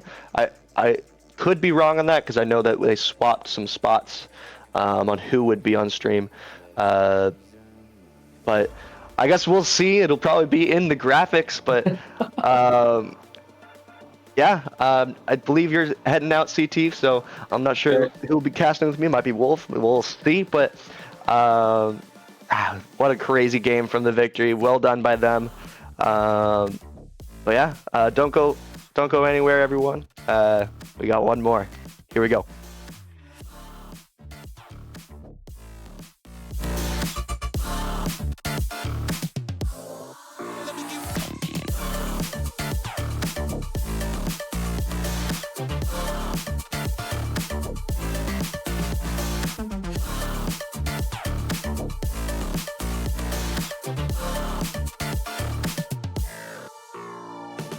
We gon' make you move from side to side.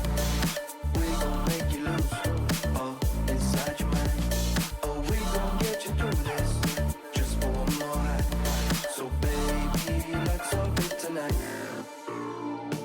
We gon' make you move.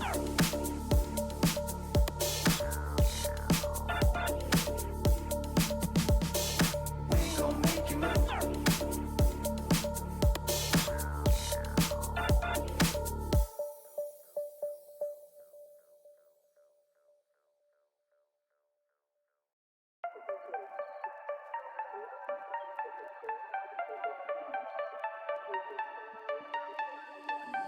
Hand out, she holds. It's feeling like we've been here before. We're both so broke. That's something that'll keep us afloat. Don't walk too slow. We can't keep falling deeper again. Came too close and the taste so far from pure. A rush of blood, but we search for so much more. We've all been here before.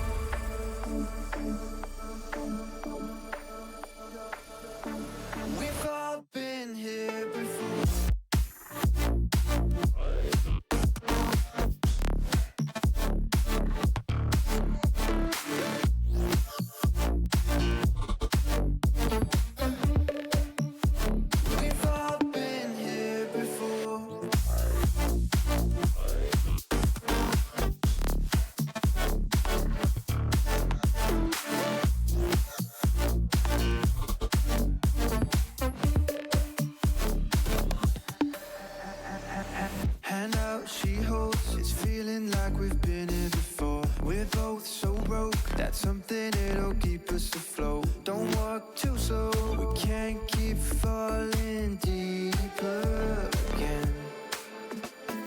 Came too close and the taste so far from pure. A rush of blood, but we search for so much more. We've all been here before.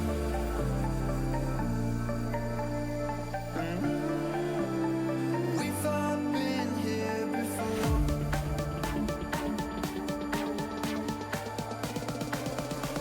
We've all been here before.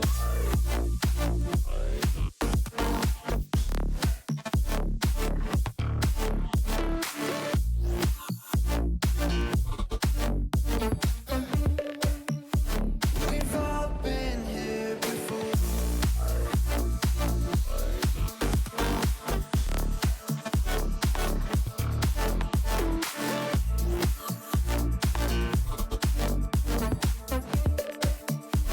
We've all been here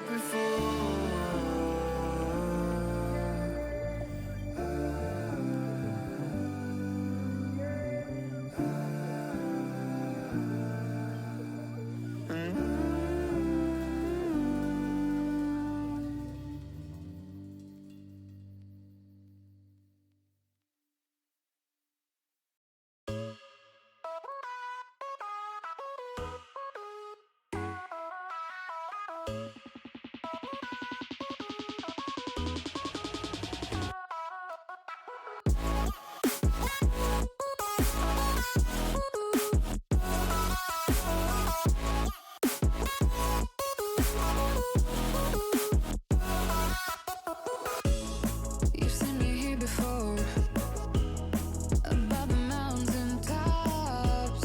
With every step I take, I show the world what I got. I feel alive again. I feel like it's a new chance. Free from the wasteland, and I've got nowhere to be, so I'm waiting. I don't need a rush, I'm patient. However long it takes, I'll be there one day. Hey. Eternal, I'm alive and chasing whatever it is I'm facing. I can't walk away. There's so much left to say. Hey. Our story never has to end.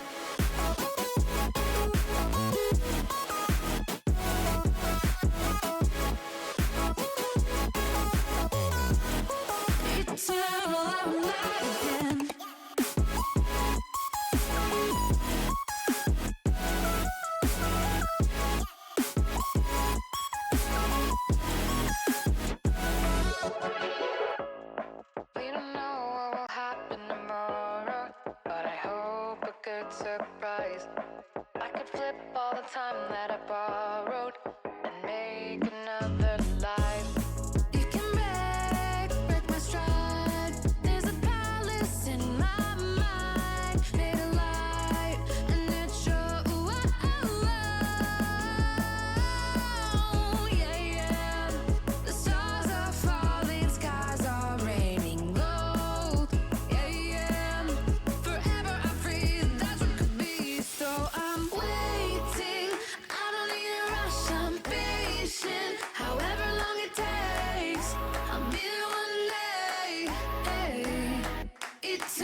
We stand and watch the world go up in flames.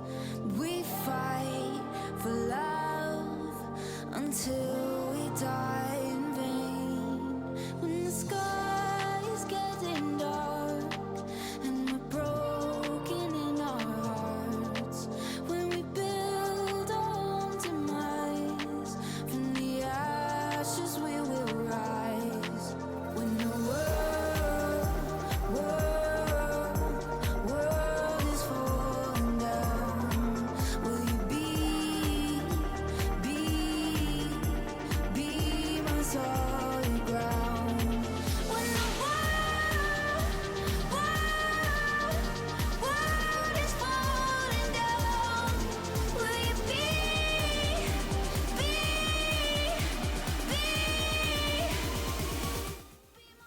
ground? Hello, ladies and gentlemen. Welcome to the final matchup of the night. It's myself and Clash here for the Atlas and the Rangers for our final matchup of the night. And what a chaotic night it has been, especially the last two series. Yeah. But in this one, we got some, might still be as chaotic, but we got some new faces at Mint for the Atlas. Greninja King, I think he's been in free agency for a while, but now he's on a team. And so we're gonna see those two making their debut. And Gold Dude, who I believe at one point was playing in Prospect. So we've got some variety here, if you will. And apparently Atman, pretty high in salary for Rising Star. And so we're gonna let these guys just go right at it. Looks like we're about, I mean, the game fives, man, they're really putting us back a bit. But as we head into game number one, a new Atlas team. In terms of names, I think the Atlas clear, but I'm really looking at the side of the Rangers, man. Ghosty is insane. But I mean, this team has shown inconsistencies, but maybe Greninja King can bring some more sustainability to this team than it had in the past. Yeah, both of these teams kind of sitting around the middle of the standings. Rangers at 9th, Atlas at 11th. But yeah, as you said, both teams have new rosters right now.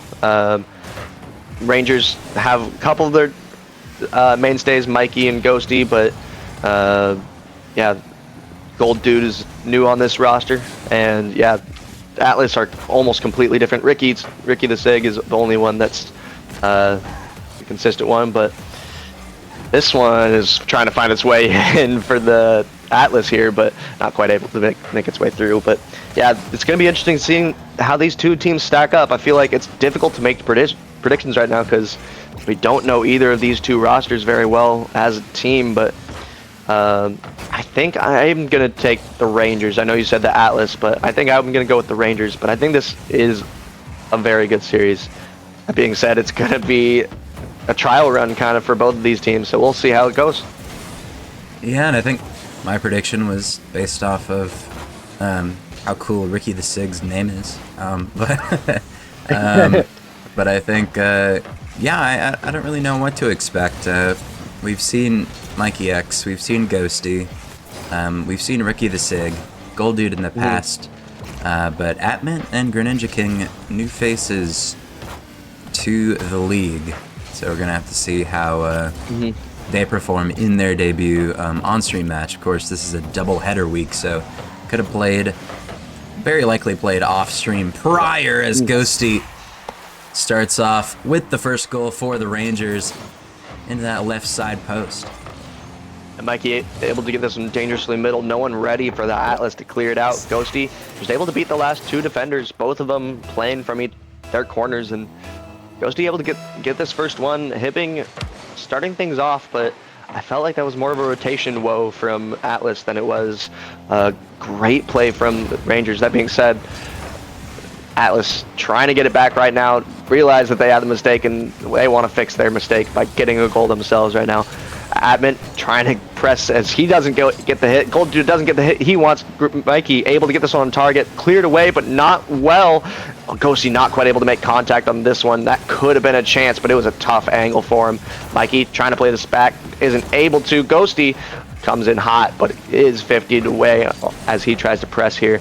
Greninja King turns fast, leaves Ghosty alone, but good clear by him. Greninja King, I would have loved to see a redirect there, but didn't go for it. Ricky trying to get this one middle. Ghosty left alone again, but dealt well with by Ghosty. Mikey trying to get around it. He's zero boost though, plays it to Ghosty, tries to get it back into the Atlas half, is able to, but no follow-up, and this is starting to be a little bit of a back and forth play. Atmint tries to get this one target, is able to, but cleared away well by the Rangers. Lovely control there from Atmint there, as Ricky the Sig not able to force a 50, and it's going to go over Gold Dude's head, as Atmint in a last man position, going to pop this one forward, recovers quickly, just looking to take a 50. It's going to go up to towards the ceiling. Ghosty going to get a touch forward. Mikey there with the shot, and it's on net. The Rangers go up by 2 with a great passing play. Yeah, great play by the Rangers. Ghosty and Mikey connecting high in the air. Ghosty played that so well for Mikey, right on his hood pretty much. And Mikey's speed was perfect there. Able to beat the last defender. 2-goal lead from the Rangers. They're looking hot. Yep, especially coming off of that great play from Ghosty to Mikey, as yeah, the Rangers look really good right now. Atlas have yet to respond. There have been some few awkward moments on the side of the Rangers, like this one. Ghosty has to cover for that touch, as Atmint gonna pop it over to Ricky the Sig. It's on target. Atmint maybe looking for a touch or maybe a bump on the goal line. Any sort of disruption on that goal line. Not able to get any though. As Atmint off of a backboard, gonna get a flip reset maybe. Gets it over Mikey. Now Ricky the Sig comes in late. Gonna leave that ball as Goldie gives it away. Ghosty into the back of the net. The Rangers up by 3. Ghosty, the star player for the Rangers. It's worth noting he's been subbing up for Challenger every single week. Pops has kind of taken a step back on this Challenger roster and let Ghosty sub up, and he's been getting a lot of experience at the higher speeds.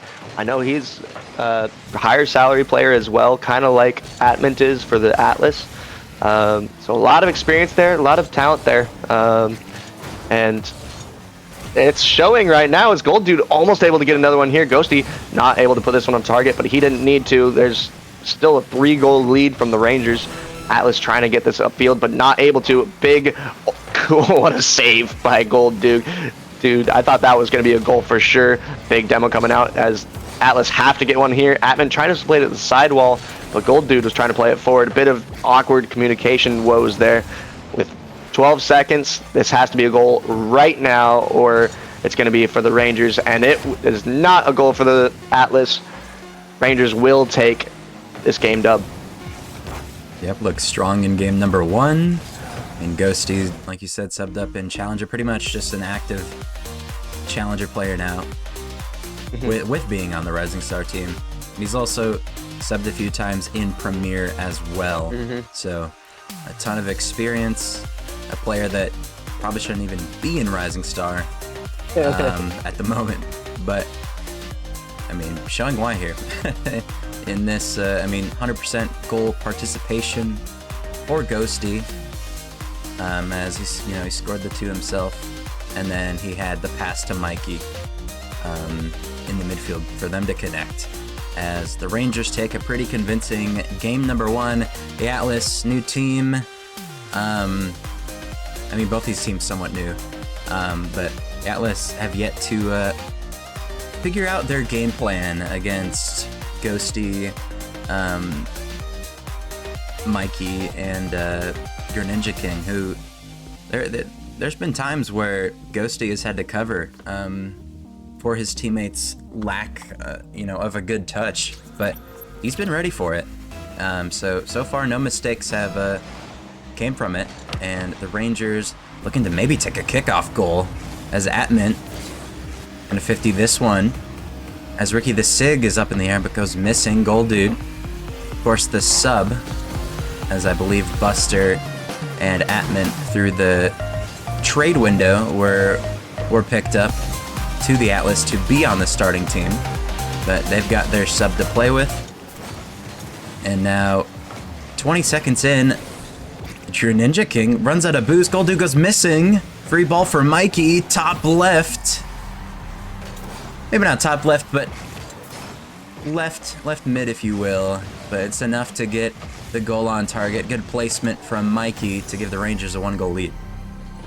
Yeah, Rangers able to keep it in the Atlas half for long enough there that they were just able to get some good chances. And in this first 30 seconds, it was all Rangers, and Rangers looking good. As far as you said subs go, I'm not sure.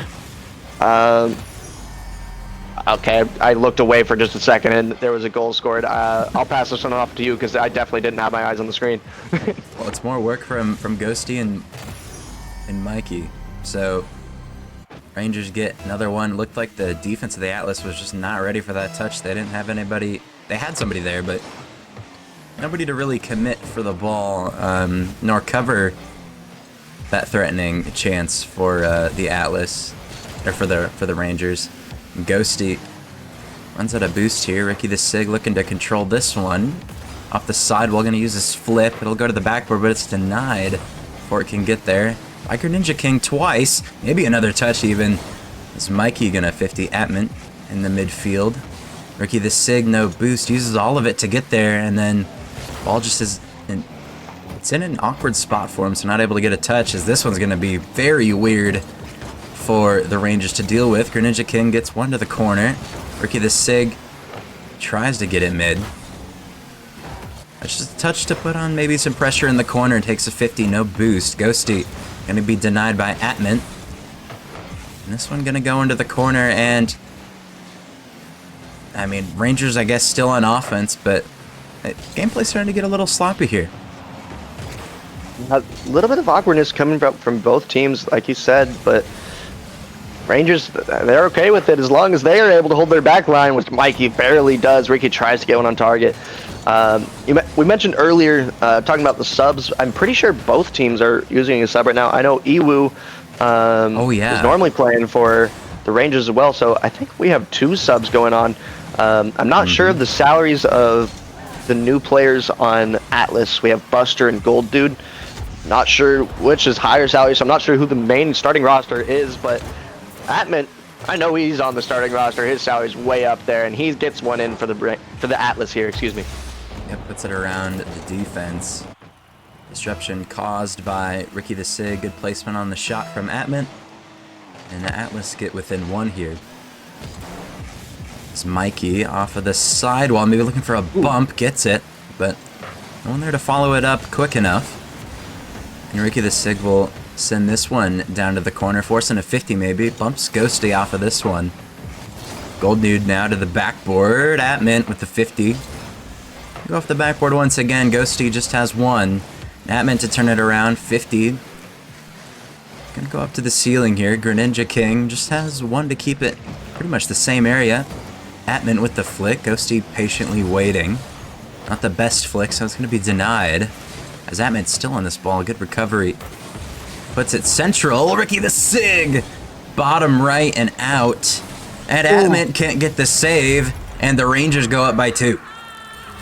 I wanted to talk about Atman's recovery there because it was really cool looking, but then Rangers just able to get a solid counterattack. Greninja able to beat the last defender on the 0 boost, and Rangers punish the Atlas for pushing so hard. They're needing to, but they do have a lot of time left, and bit of an overcommit caused this goal here, and Rangers with the 2-goal lead now, they're just looking to hold on as they're barely able to. This one goes just over from Atman. Ghosty able to get a double flip reset here. Nice little play from him. Mikey tries to follow this up. 0 boost though. Great clear from him on 0 boost.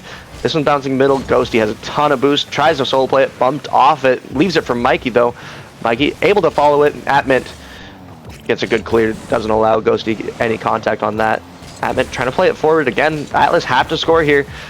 They need 2 goals to tie this one up, or they're going to be stuck with Rangers on match point. And it looks like they might have an opportunity here. And yeah, I mean, it's never fun going down 2-0 in a series, regardless of who's on your team. As 50 seconds remain, and there might be an opportunity here at Mint. Flip reset, maybe just a pass. Gold Dude's there to follow it up. And the Rangers did not have anybody to cover there as Mikey gets bumped off of that ball. And no one there to follow it quick enough. 3 players on the goal line just low boosts and out of position. Makes this a 1-goal game with 50 seconds left. Yeah, well played by Gold Dude there, being in the right spot there. Expected a touchdown from Atman, even though it looked like he might have been solo playing it. Also good vision from Atman, leaving that for Gold Dude, recognizing that he wasn't in the best position to score.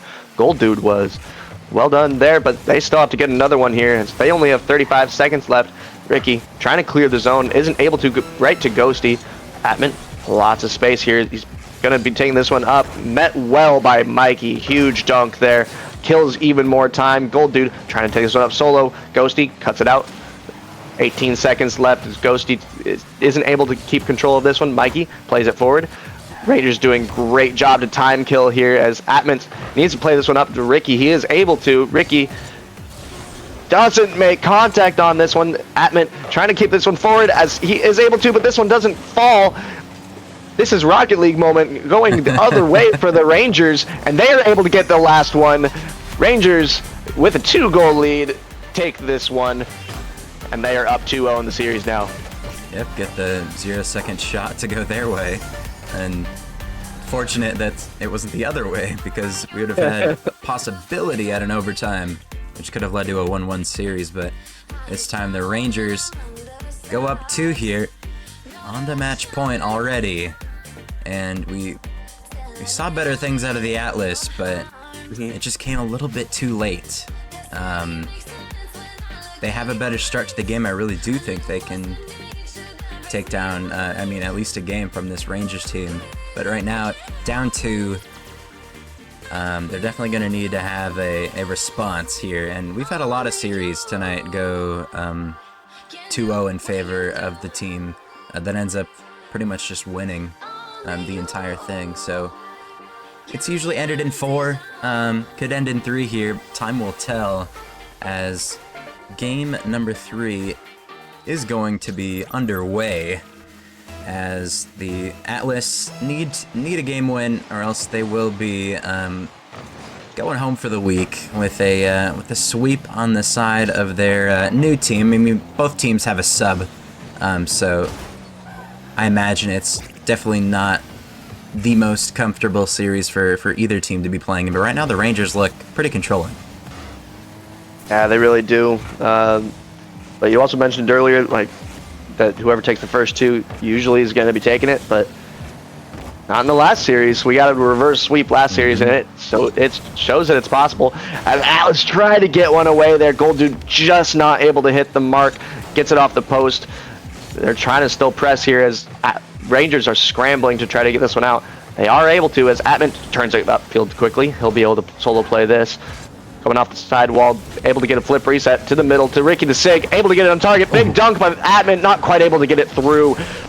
Ghosty trying to take it the other way. He has a lot of space now in the air. Flip reset for him. Musty into a Musty. Huge mechanical plays coming out from both sides right now. Ricky not able to make contact. I've seen him missing quite a few. I want Ricky to hit these balls for Atlas. I feel like it's causing a lot of awkwardness for their team. Ghosty trying to keep the pressure on for the Rangers right now. A lot of back and forth, but a lot of solo plays, and it's getting some great opportunities for both teams.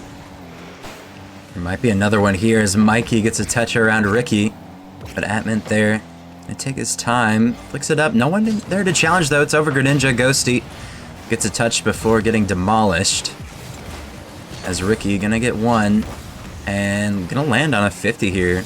Ghosty, which would have been a dangerous ball for the Atlas to deal with. Gold Dude pinch across. Ricky's gonna be there to put it central. Is anybody there in time? Atman there last second, but the Rangers able to recover in time after leaving the net.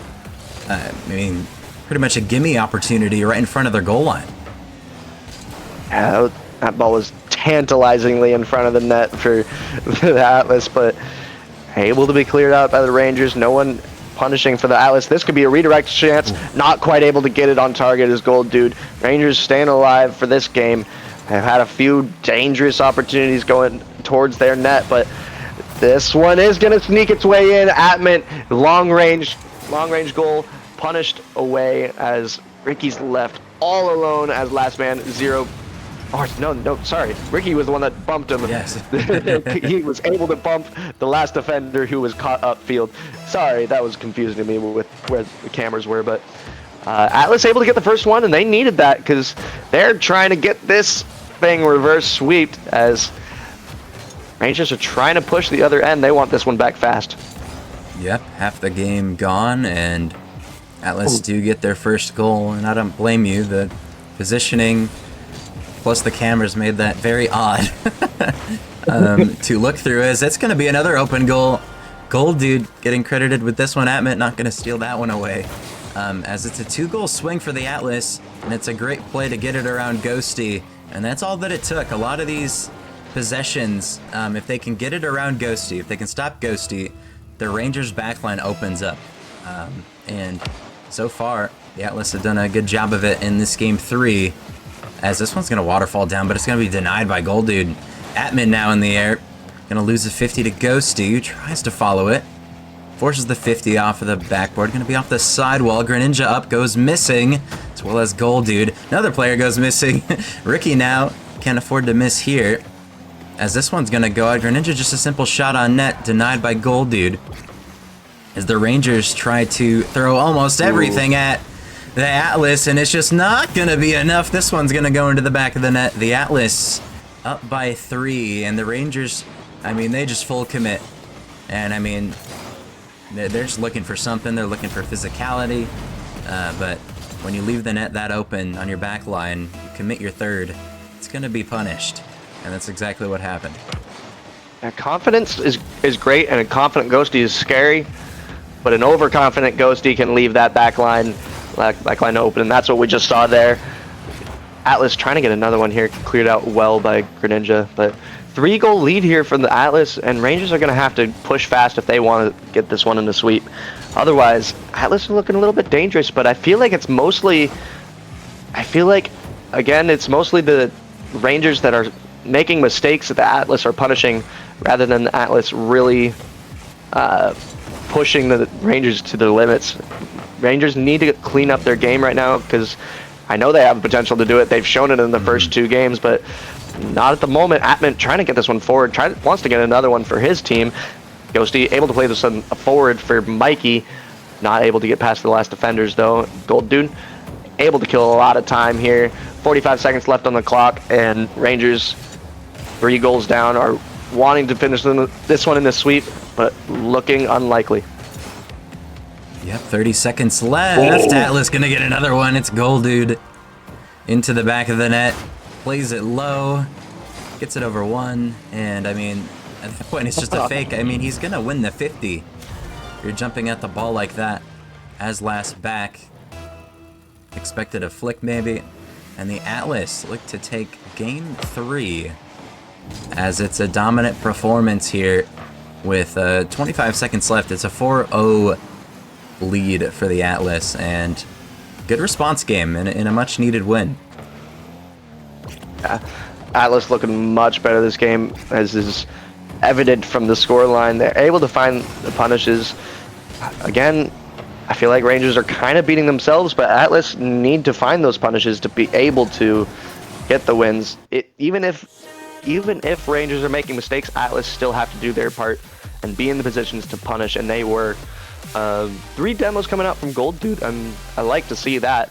Able to break the back line of Rangers, get some counterattack goals, find some open nets, and yeah, some great positionings from Atlas, and they're up now. But they have to get 2 more. Reverse sweep is not easy. We saw it in the last one, it's possible, but they got to get 2 more before Rangers get 1. Yeah, and I don't think that the Rangers are gonna have that bad of a game for the next 2 at least. So I'm expecting a much closer game in terms of game 4, which is guaranteed. Game 5 could be on the horizon, if we go there, and the Atlas take this game. But heading into Game 4, the Rangers, I mean, what really set them apart at the beginning of the series was their confidence to pass to each other on offense. And then all of a sudden, that kind of just went away. Something changed. Started to maybe fear the Atlas a bit more and what they were doing, because they adapted for sure. As Ricky the Sig can't get around on that one. Gold Dude, no boost. Gonna get one, cannot force the 50. Atman free ball though, and this will be, should be good for the Atlas, as Atman taking all the time in the world as Gold Dude goes missing. Ricky the Sig looking to force something. It's gonna be over to Atman as the Rangers start off on offense. That's a good pass, but it's denied by Ricky the Sig. Good to see more action out of him, as he's kind of been quiet. He's had some misses here and there, which have not really punished his team, but put them in an awkward situation. Atman free shot, right side, and there's just no one there to cover it. The Atlas go up by 1. I think the idea from Ghosting there, trying to get some control, but plays it away from his own car and dangerously in front of his own net. There has to be better touches on the backboard there, but Atman in a great position to punish, and Atlas will take advantage of another mistake from Rangers, and now Rangers are playing from behind again. Haven't been able to do that so far because in the 2 games they won, they had the lead for most of it, if not all of it. I don't remember exactly what the scoreline was, but here, Rangers trying to get one back. They didn't like me talking anything bad about them, but not quite able to get the clearance. Ghosty again, and Gold Dude once again punishing a mistake on the back wall from the Rangers. A good play from Atman to cut off that initial pass that the Rangers have been looking for. They've been trying to find each other, but the passing lanes have been shut down by the Atlas. And I think they're doing a good job as a team of shutting them down and being there before they develop.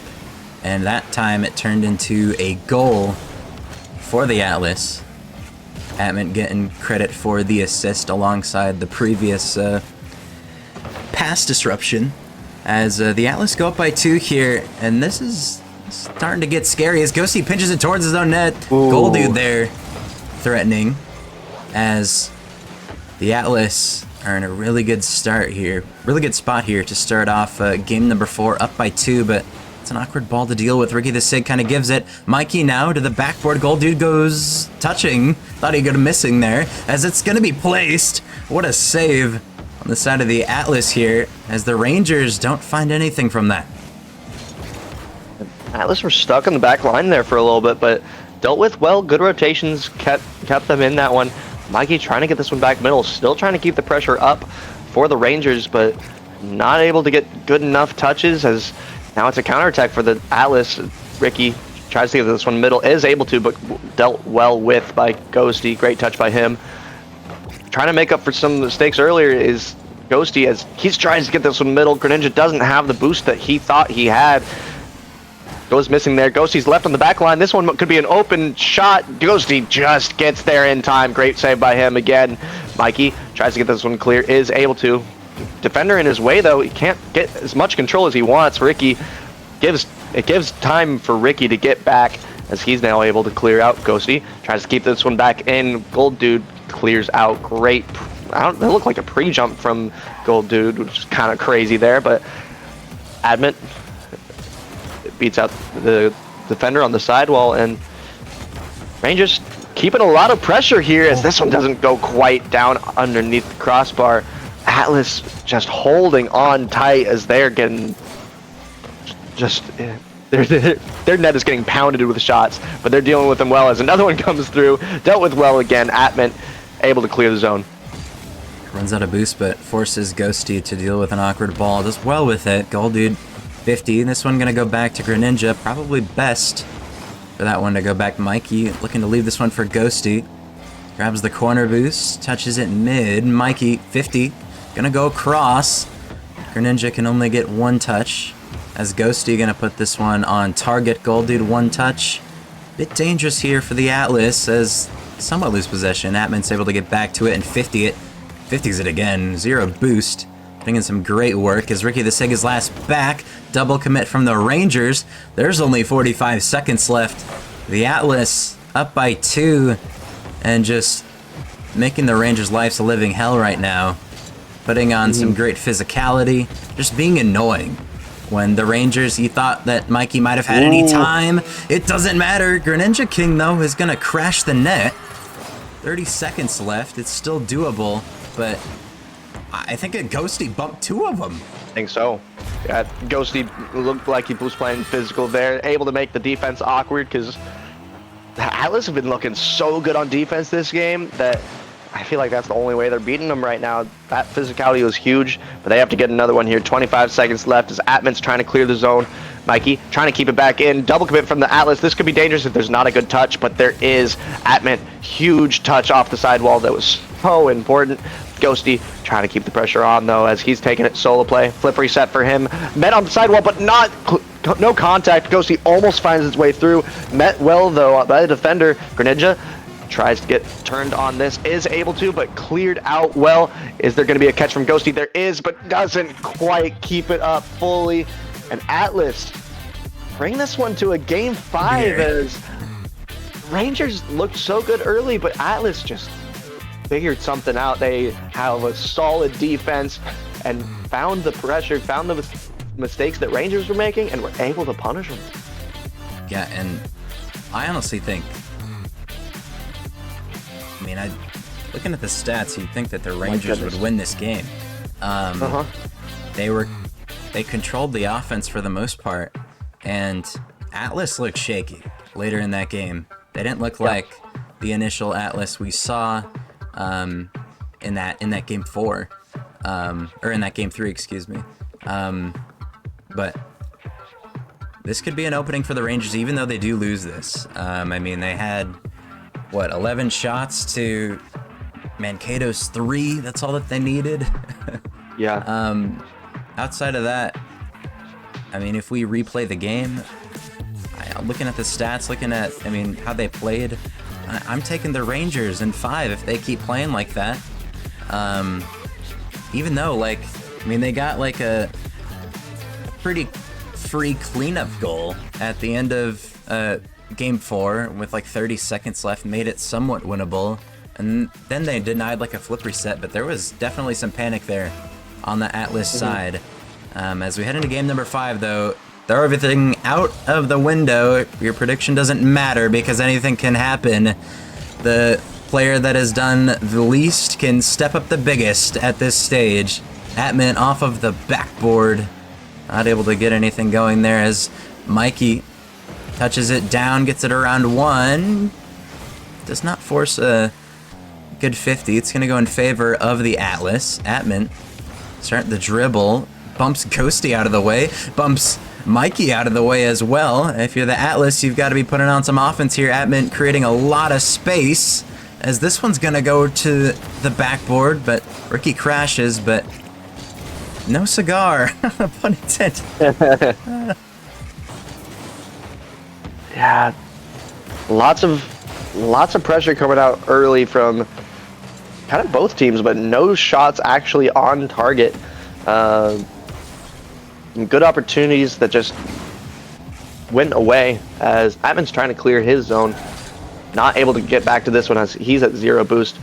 Let's Gold Dude take it over. He's also at 0 boost though. If Ghosty can get a good touch here, they should be safe on this attack. Greninja tries to get a play on it. Plays it a little bit middle. Could be dangerous. Mikey does beat out Ricky the Sig though. Gold Dude plays it over Mikey. Following up here. Blocked away though. Atman trying to get it middle. Is able to get a dunk on the last defender, but doesn't quite get it back on target. Gold Dude a little bit slow, but is able to beat that defender. Pinch coming out from the Rangers as doesn't quite make it past the midfield though. Still pressure for the Atlas. Not able to get it past the midfield now for Rangers. Atman taking some control here. Huge control. Fakes out the last defender. Takes it low instead of high. And Atman, great solo play by him on 0 boost. Atman had 0 boost there. They don't know that, but just the threat, I guess. Greninja King had full boost and just goes missing. on the ball, and then it gets around Mikey, and you've got, 2 players there. The worst that should happen is that one player misses, and then your support covers for you, and none of that happened there. So huge blunder on the side of the Rangers here, and that's not what they're looking for, especially after what we've seen from the Atlas. When the Rangers have been shaky, the Atlas have had their number. Now Atmint to the corner. Ricky the Sig utilize the same corner as Atmint. Gonna wait on that mid boost, gonna grab it. So this one's gonna be off the mark as we approach under halfway in game number 5. Mikey now just gets one touch and kind of just leaves. They've got to look to control this ball, a lot more. We've seen what Ghosty can do when he's got time and space, but keep trying to force those 50s for your playmakers as Gold Dude with a ground double looking to sway some eyes in favor of him. Atlas now gonna go back on defense. Ghosty in a good position, just no boost to deal really anything there. Ricky now gonna be denied by Greninja as Mikey gonna look for Ghosty. Difficult ball to handle. This one's gonna lose possession and go all the way back, but Mikey does get one out central. Ricky does get one, and we're seeing some grueling Game 5 gameplay here. A lot of back and forth, very little control, low boost.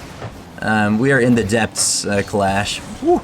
Yeah, almost finding its way in as a Rangers shot there, but as you said, lots and lots of back and forth. Not a whole lot of threatening chance other than that one and this one here from the Rangers. Atlas, we're okay with all the time wasting. We're down to a minute 14, but Rangers able to get a very solid shot.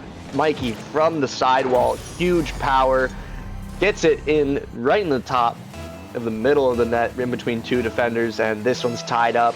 And I couldn't ask for anything better. Here we go as we have 1 minute left. Ricky trying to take it solo, is able to be the defender here.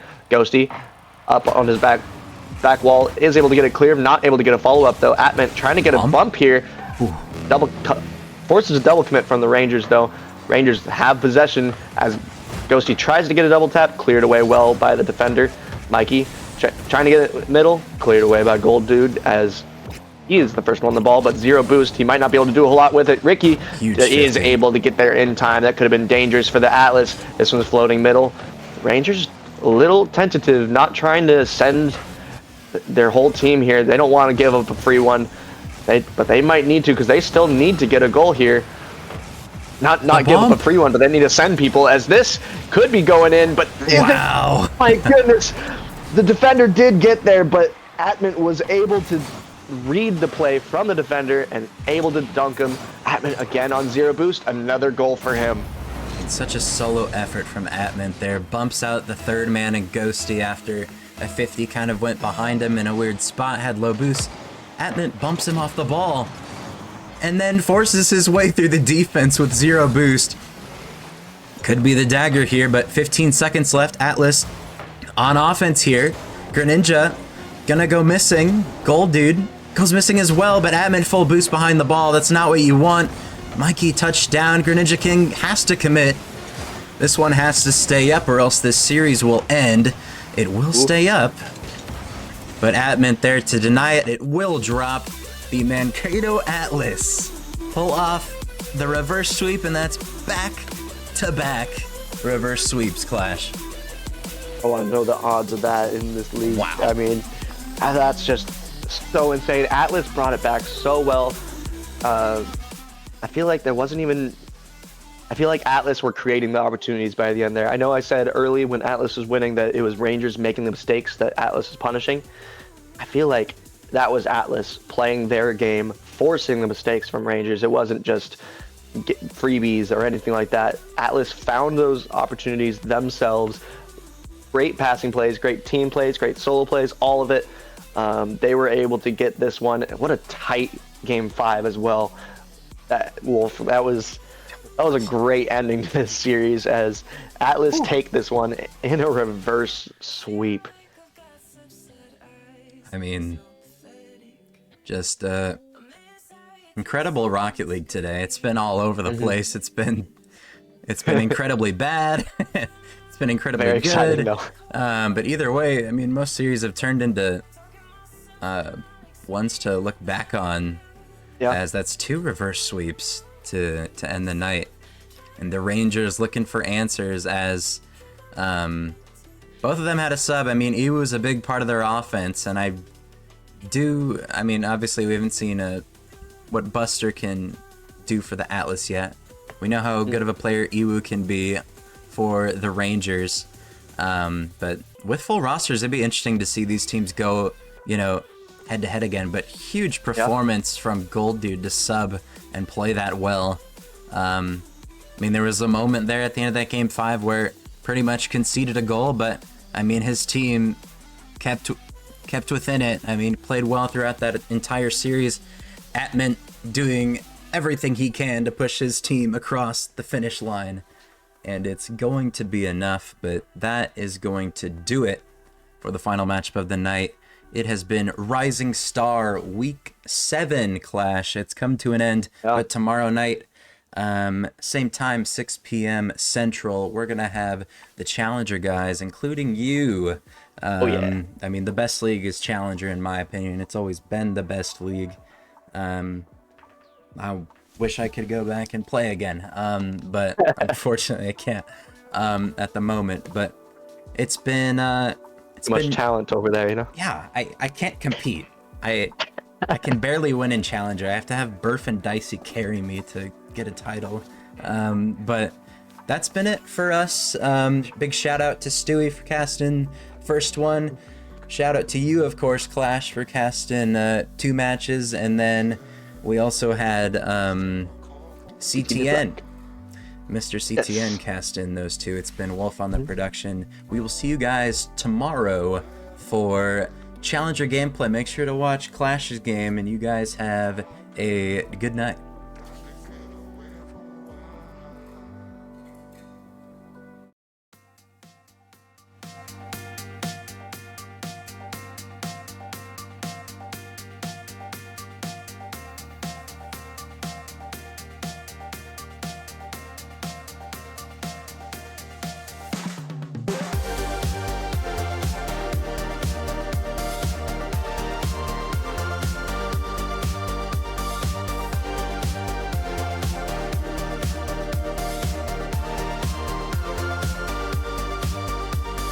Burning like the sun, loyal as a soldier, kneeling at the stars, hoping that we'll be right.